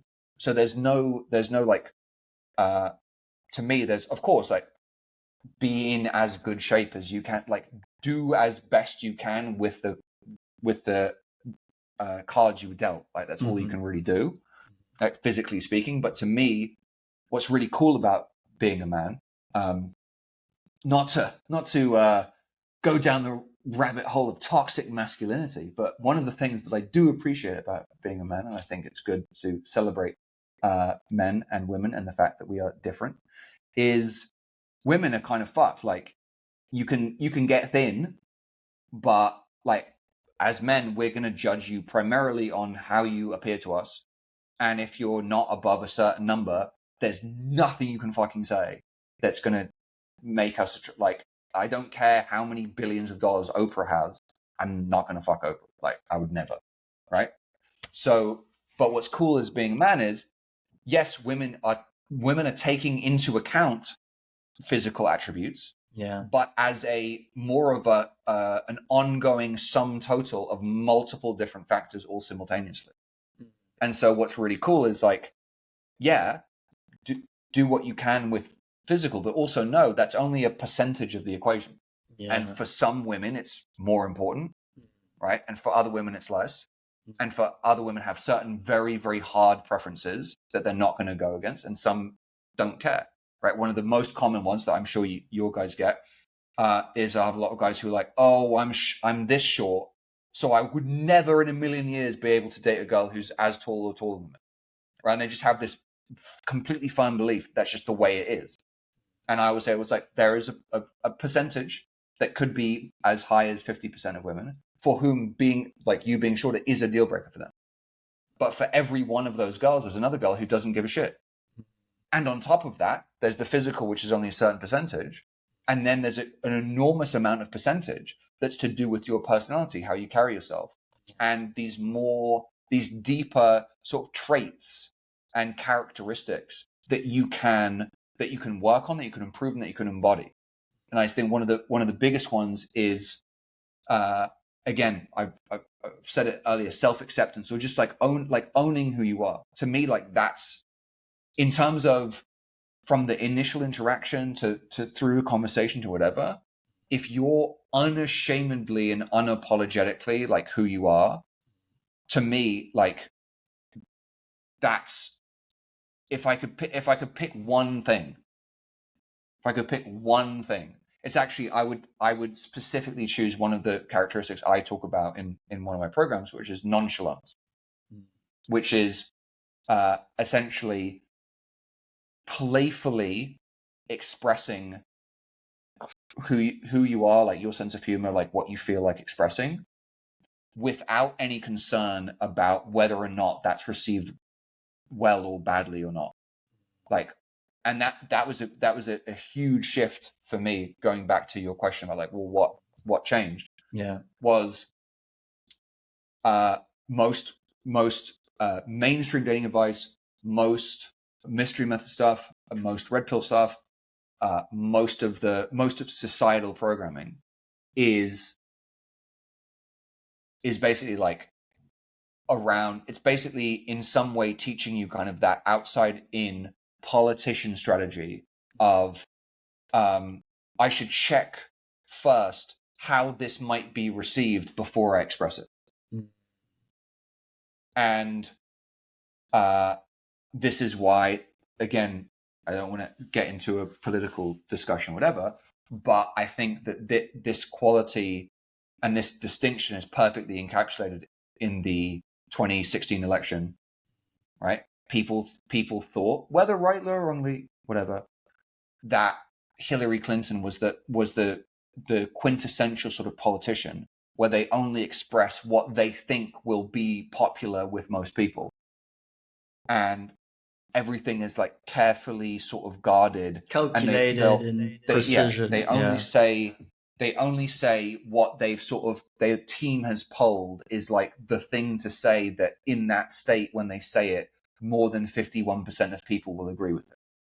And what people found, that's what most people like. I think in general, politicians rank in the lowest, like when all the professions are rated in terms of how much do you trust these people, they're right down at the bottom of the list, right? Whereas someone like Donald Trump, again, love him or hate him or agree with his policies, whatever the fuck, people in the majority of people in this country, right, who ended up voting for him, felt like he just says shit because he actually thinks it. It was real. It was authentic.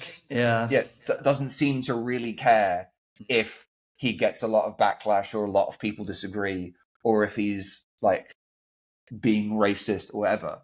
Like he just, and people were like, that's more like, even though I might not agree with everything this guy is saying, I appreciate and I actually respect him more and appreciate it that at least he's saying what he thinks instead of just saying what he thinks most people believe or most people will agree with. And so that quality of like just fucking owning yourself and being like, yeah, I might be a bit of an idiot or whatever it is, but like, this is what I think, or this is what I'm going to do, and this is what I'm going to express. This is what I think is funny. This is what I find attractive about you. This is what I want to do. This is where I'm going. That thing with your, going to the beach or whatever. The analogy I often use is like all aboard the Ryan train, like non-stop to like Funtown. Like, you want to get on the train, get on the train. You don't want to go on the train, totally cool. I don't care. But this is where we're going. Like, this is what I'm doing. And to me, like, that's the most attractive thing. And the important thing is that acceptance. There's the self-acceptance part, and there's also the acceptance of like how things actually are, and the fact that people have free will and free choice and their own perceptions of you that you have very little control over, and their own preferences and stuff like that. There is no thing, and I think this is a huge gripe that I have with talking about like where's the industry going and stuff like that. There was a good number of years. I think it's not. No, actually, it's still fucking happening because I see the ads all the time. I look at what many of my friends. I mean, I know most of the people in the industry. Like, I see the kind of marketing and stuff. So people are still doing it. But there was this thing from the game where the stuff was being sold like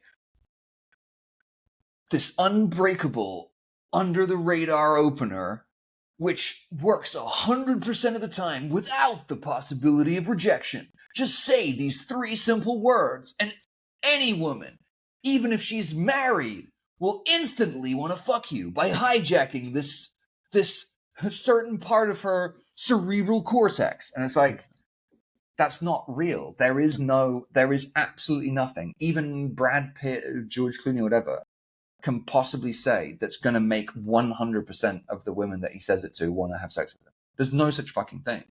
And guys want, it appeals to this, what guys want of this certainty. Like, if I just say this, then it'll work. But there's no such fucking thing. So that there's this balance. It's like, if you want that, if you want 100%, well, fundamentally, if you want 100% certainty, just do nothing.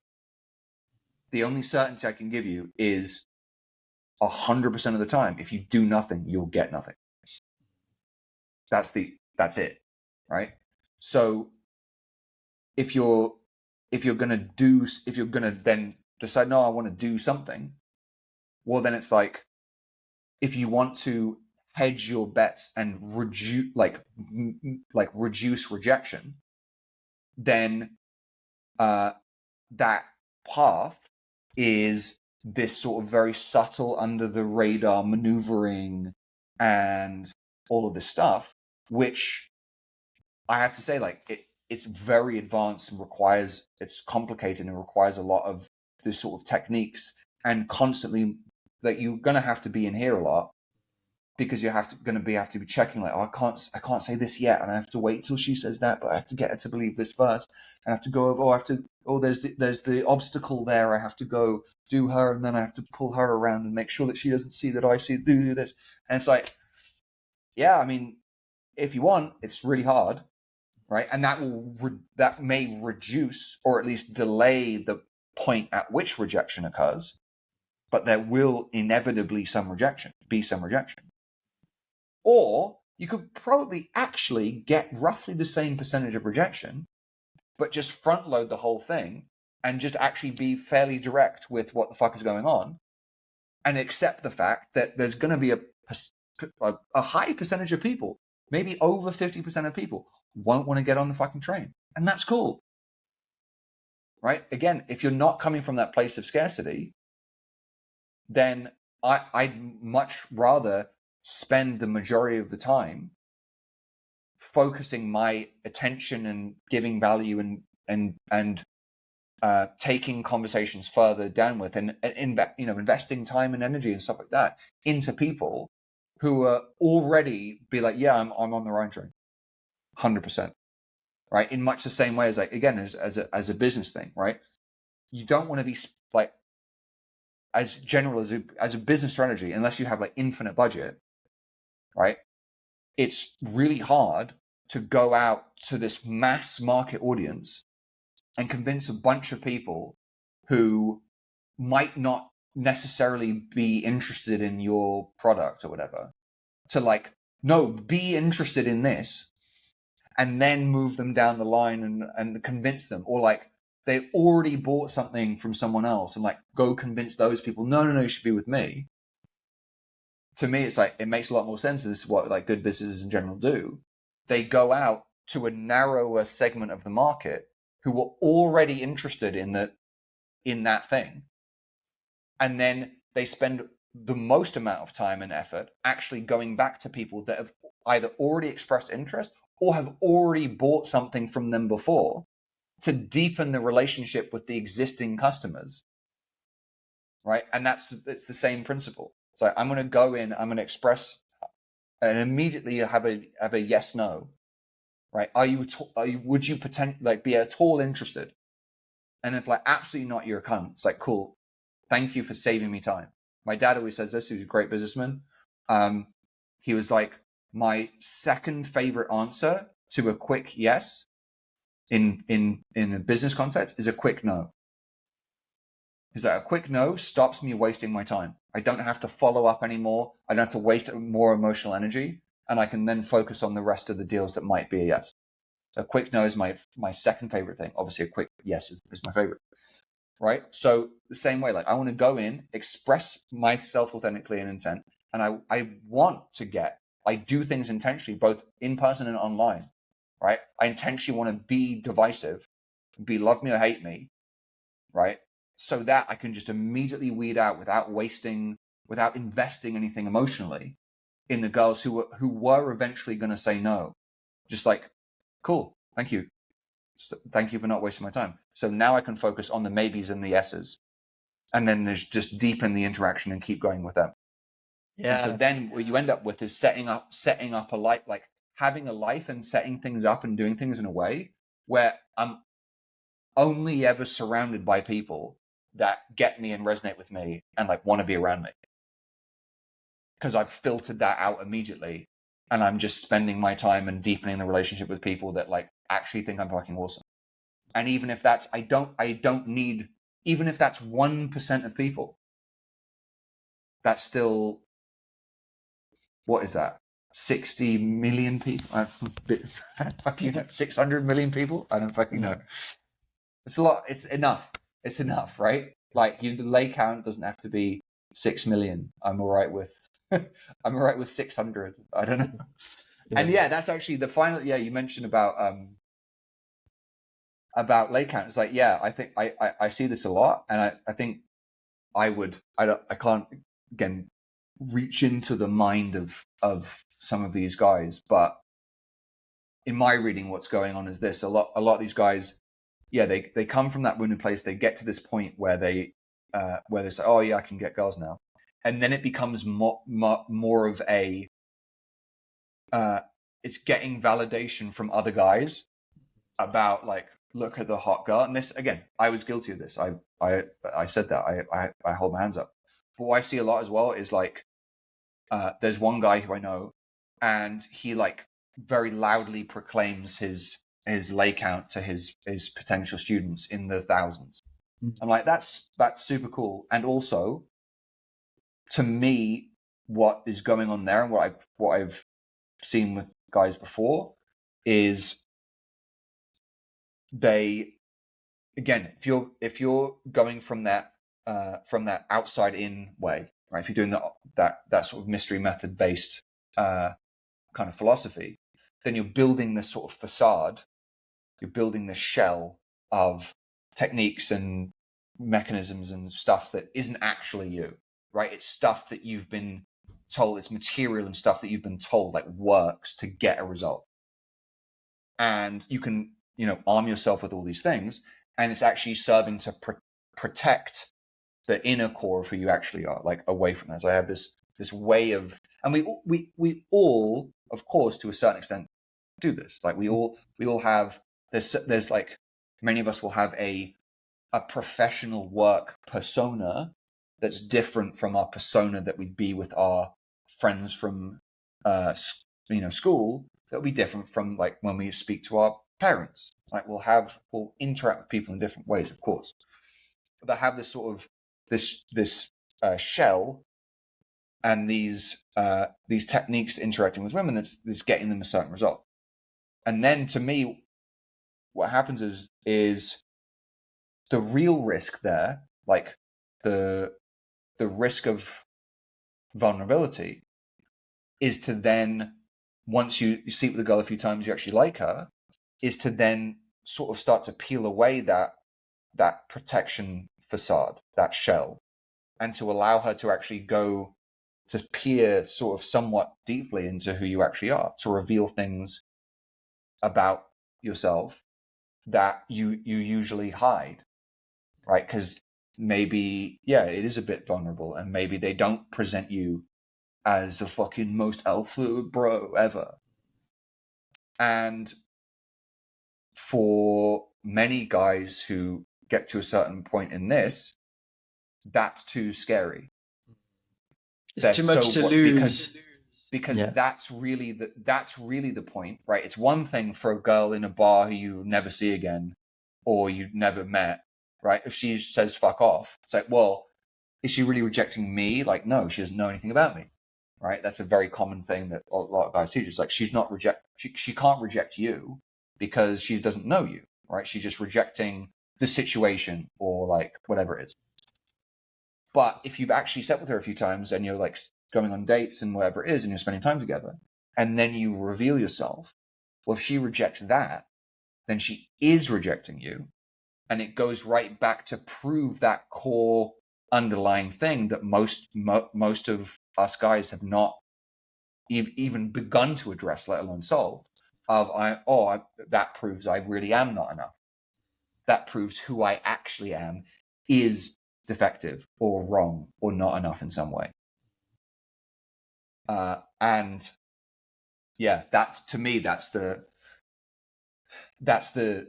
deeper emotional work that I think, the stuff that I've been doing, like, that's really what gets the result, is to start to give guys, and start to not necessarily give guys permission, to encourage guys or inspire guys or empower guys. There you go. Empower guys to give themselves permission to express that first, to not have that facade in the first place, and to come from here right from the very beginning. Right. So just like George Costanza goes over, he goes, I'm unemployed and I live with my parents. Right. It's like, when you're able to do that, then no one can really hurt you. Yeah. I use this analogy sometimes. It's like in the famous scene in 8 Mile with Eminem, the I was thinking greatest of white that. rapper of all time, Yeah. right? It's like he begins his side before the guy can go, and he admits all the negative stuff that he could be made fun of about first. He's like, yeah, you know what, this happened and this happened, and yeah, I'm this piece of shit, and I fucked up and I got beat up and all this stuff, and yeah, and then the guy has nothing. Instead of hiding it, if you're willing to go first and come from that place and share it, it's like, yeah, this is who I am. I'm not perfect and I fucked up and I'm whatever it is, I'm a bit of an idiot. Then no one really has any ammo to attack you. Yeah. There's a And freedom in that. Yeah, it's the ultimate freedom, because once you've admitted that, no one has any power of you. How can you judge me or like criticize me? It's like, yeah, I just fucking said that. Yeah. Or it's comedians do it very well as well, which I think, and that the Sasha was a comedian, so many of there's some subtle techniques and some language patterns and stuff we do that have a basis in stand up as well. And I think one of the core things, like great stand up comedians, it comes from a place of truth, right? Some of the best, one of my favorite comedians is Louis C.K. And again, like, he's so great at sharing these these things, and they hit home so well, because like he'll say something about one of my favorite bits I was just thinking about the other day was, he was like, yeah, I've gotten so fat, like I'm so out of shape, I'm so fat. Me trying to bend over to tie my shoelaces is like trying to fold a bowling ball in half. What a fucking great visual, like, fold a bowling ball in half, right? But it just he's like admitting, yeah, I'm a fat piece of shit. But then you get this laugh, but it also, the audience is now on your side. They relate to you because they're like, oh fuck yeah, like I should probably get back in the gym or whatever. One of my favorite ones was, and this is nothing like specifically comedians openers, right? Because what they're doing is they're acknowledging the fact, like, they're being socially aware enough to know, as soon as you get on stage, especially if you're not necessarily well known, people haven't seen you before, they're looking at you, they're immediately judging you, right? We said this at the beginning, like, we're always making snap judgments.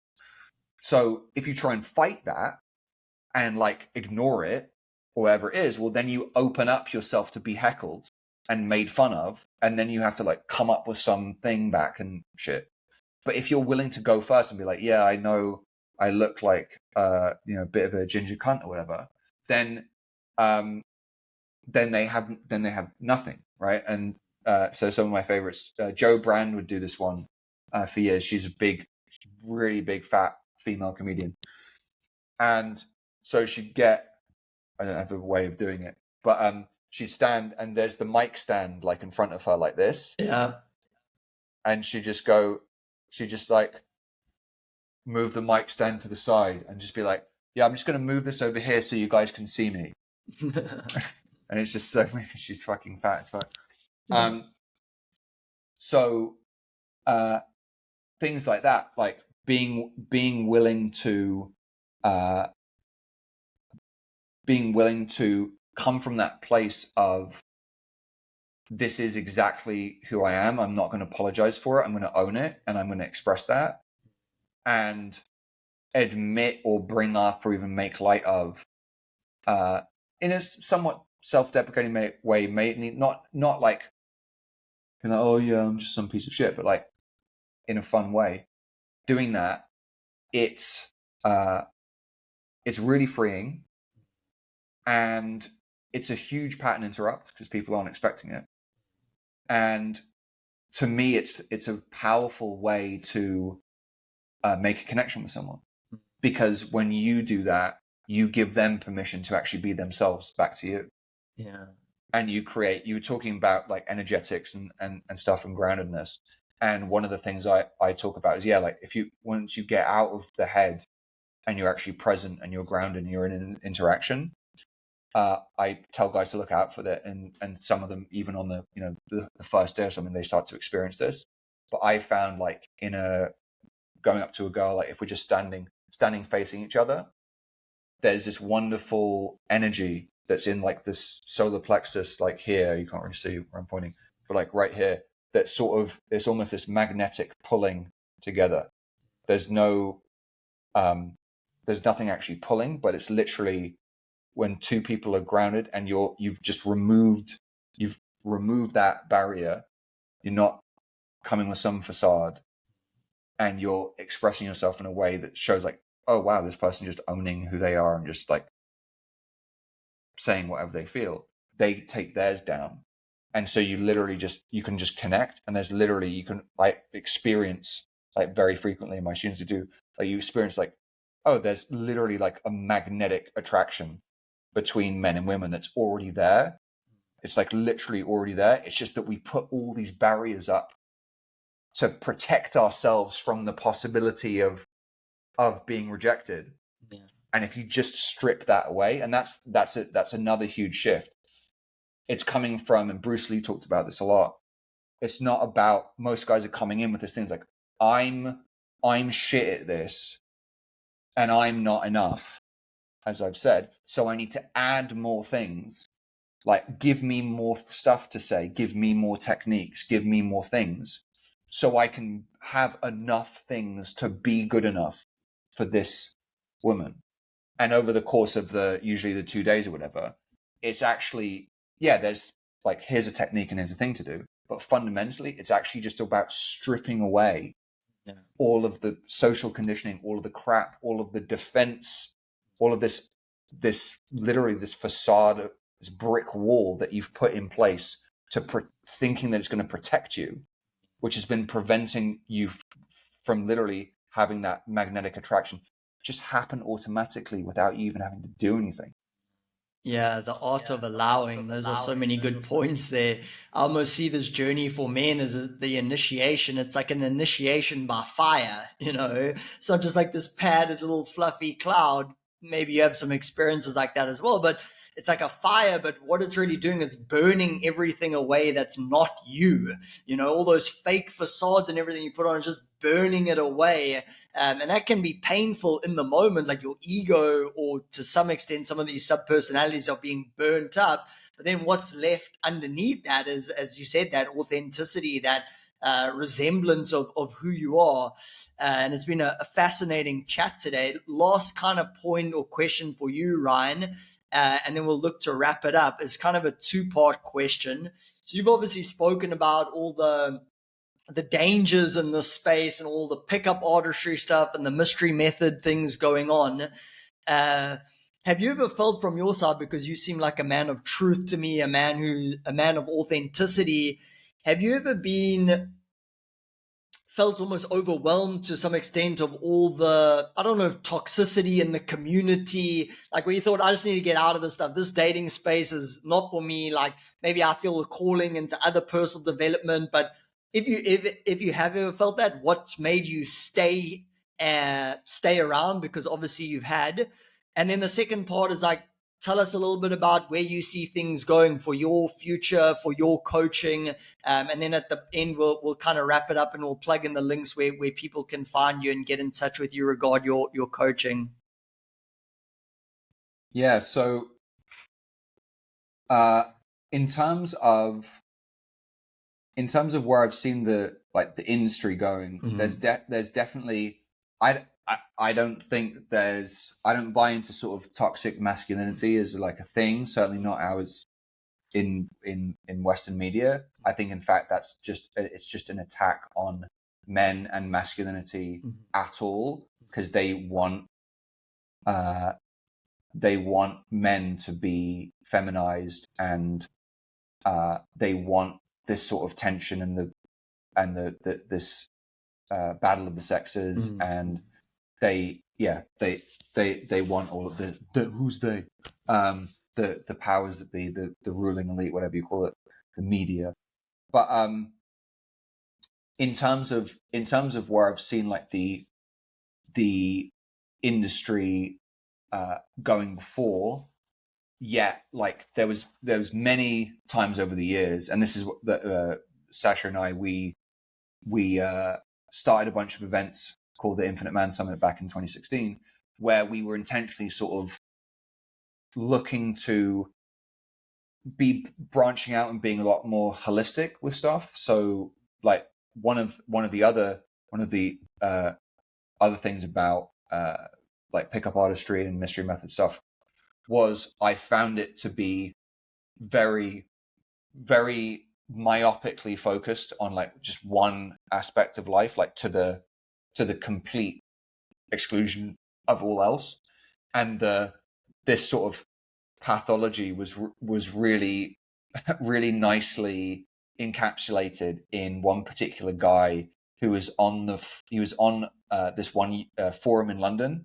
That's the same one like myself, Adam Lyons, another mate of mine who's been coaching in the space for years. We were both on this forum, and a bunch of other guys. And there was this one guy who's on the like posting on the forum all the time. I would be teaching programs and I'd run into him and we'd have a little chat. And the guy was like, yeah, so I was gaming this girl and blah, blah, blah, blah. And like all this stuff. And he'd like come to, yeah, I just got this girl's number and all this stuff. The guy was homeless. The guy literally did not have a home. And he was like out gaming. I'm like, mate, yeah, you have way fucking bigger problems than like how to fucking get a girl's number. Like, how about you get a house? Like, and that was just that, but that was just like, that's like the extreme sort of logical conclusion of like how bad like PUA can be, which is like you're just focused on this one thing and you're ignoring like there's a lot of other factors that go into all of this. And like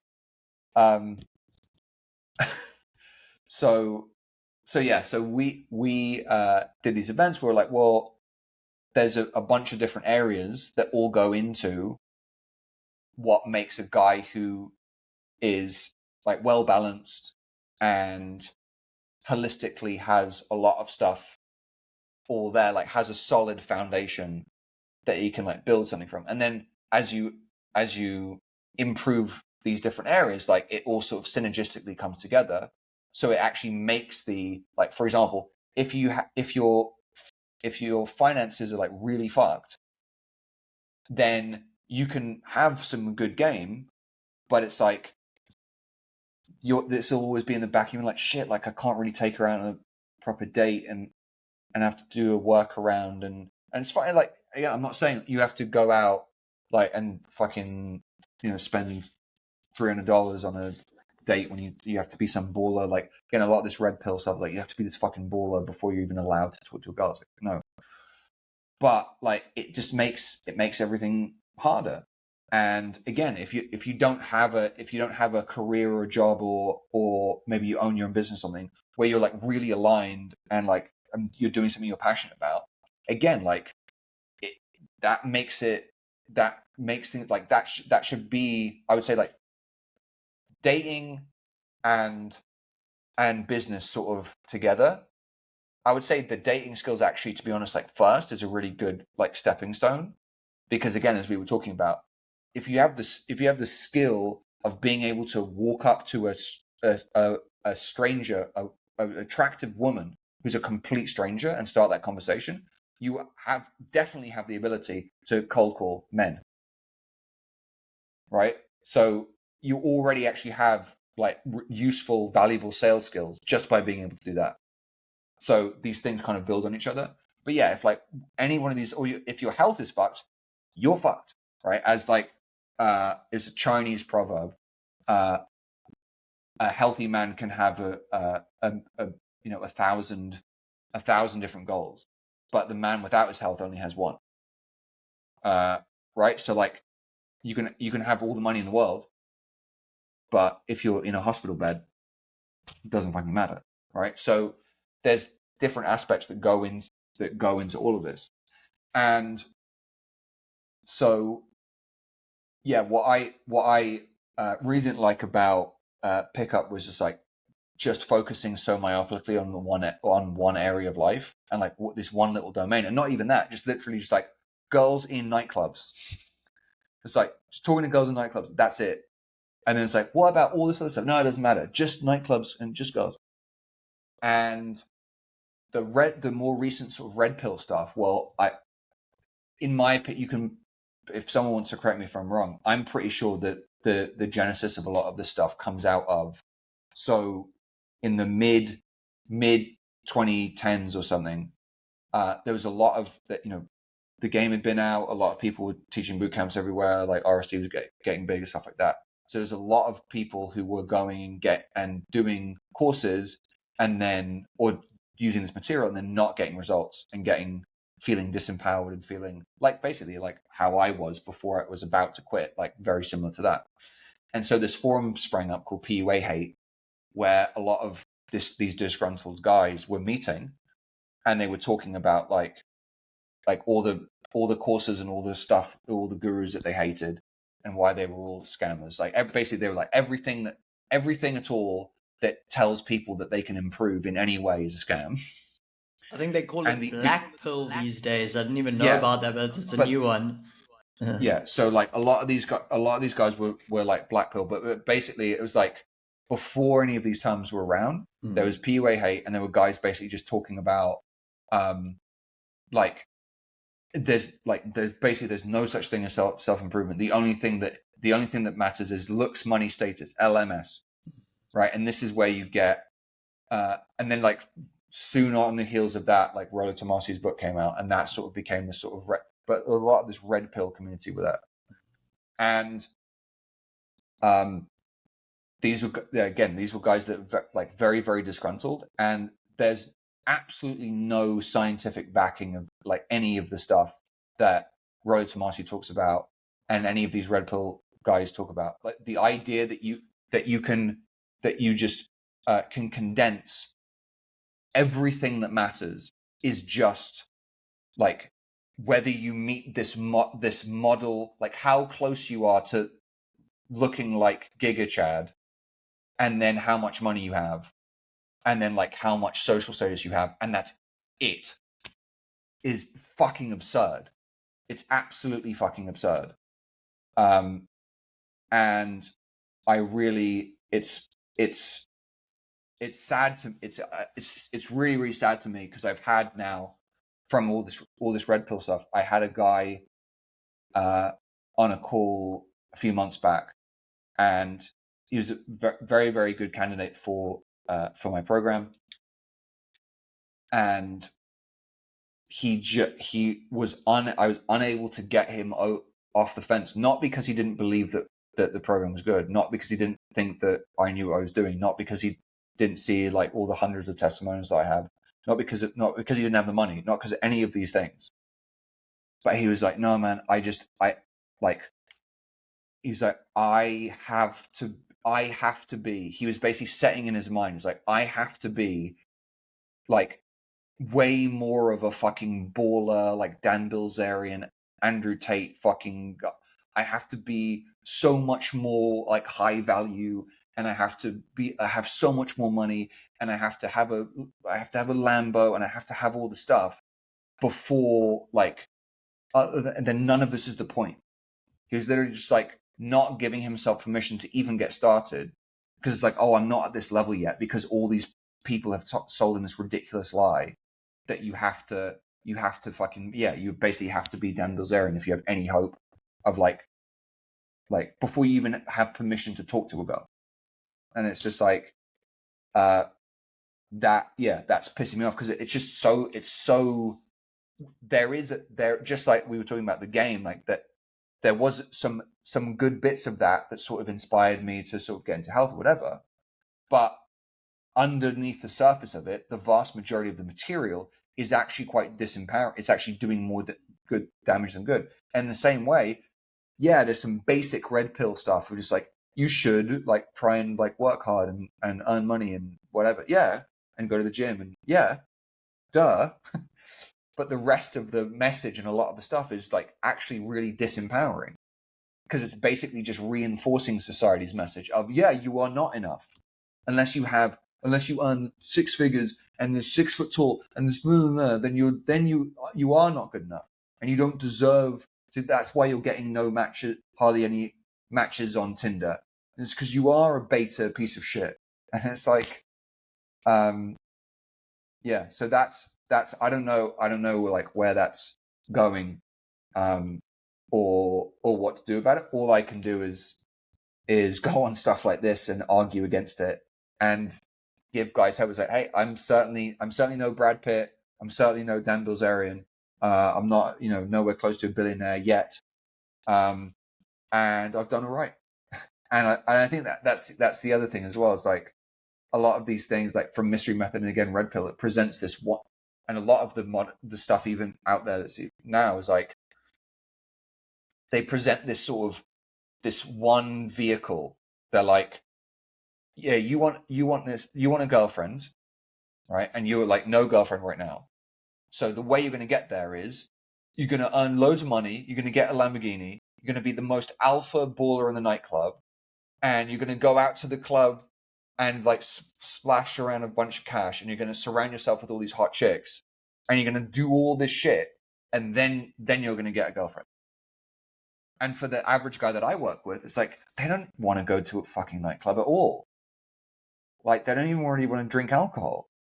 They don't want to be the center of attention, like, guy who's like the fucking big alpha. Like, and they're like, well, I guess I have to do all of this stuff to be this, to get this result. And if you're close to anywhere thinking that, I'm telling you, you don't at all. You don't at all.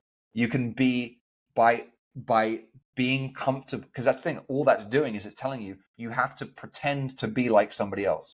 So that it's saying who you are, like the sort of kind of awkward, like kind of nerdy guy, whatever. Yeah, you're fucked. You're never going to get a girl. You have to pretend to be this other person, and that's just going more down that road of disingenuous manipulation that just doesn't work.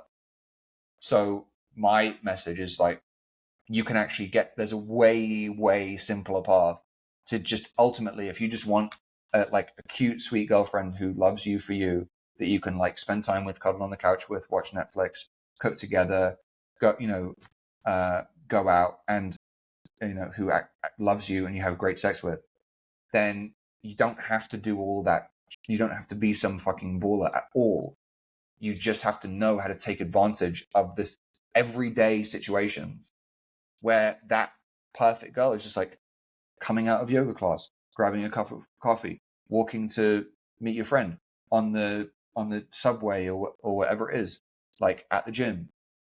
If you just know how to go in and just have that conversation, if you have a couple of those conversations a day, those conversations a day over the course of the next year, you'll meet 700 women. Even if that you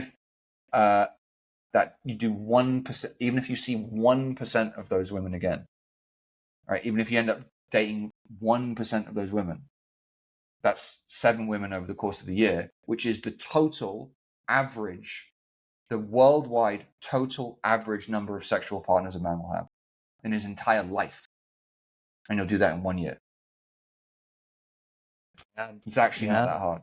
Yeah, for sure. And that's why we wanted to have you on today, Ryan, to spread your message, to spread your vision, to show men that there are another way compared to all the things that are being promoted out there. And if you resonated with Ryan's message today, which I'm sure a lot of you will, please go check Ryan out. I follow him mainly over on Facebook. But Ryan, if people are interested in you, your coaching, your programs, your expertise, where's the best place for them to get in contact with you? And we'll obviously plug in all the links down below as well. Yeah, you can find me on Facebook, facebook.com/ryanblack.us, which is actually the URL of the site. So it's ryanblack.us. Those are the 2 best places. Awesome, guys. Go connect with Ryan there on Facebook. You won't regret it. This man is doing some amazing things. He comes from a place of authenticity that I think all men would be empowered being around. So, Ryan, thank you so much for coming on the podcast today. And we look forward to having you again potentially in the future, man. Thanks for having me, man. This is great. Yeah, awesome. Cool stuff, guys. Thanks for tuning into this episode, and we will see you on the next episode of The Magnetic Man. Bye-bye.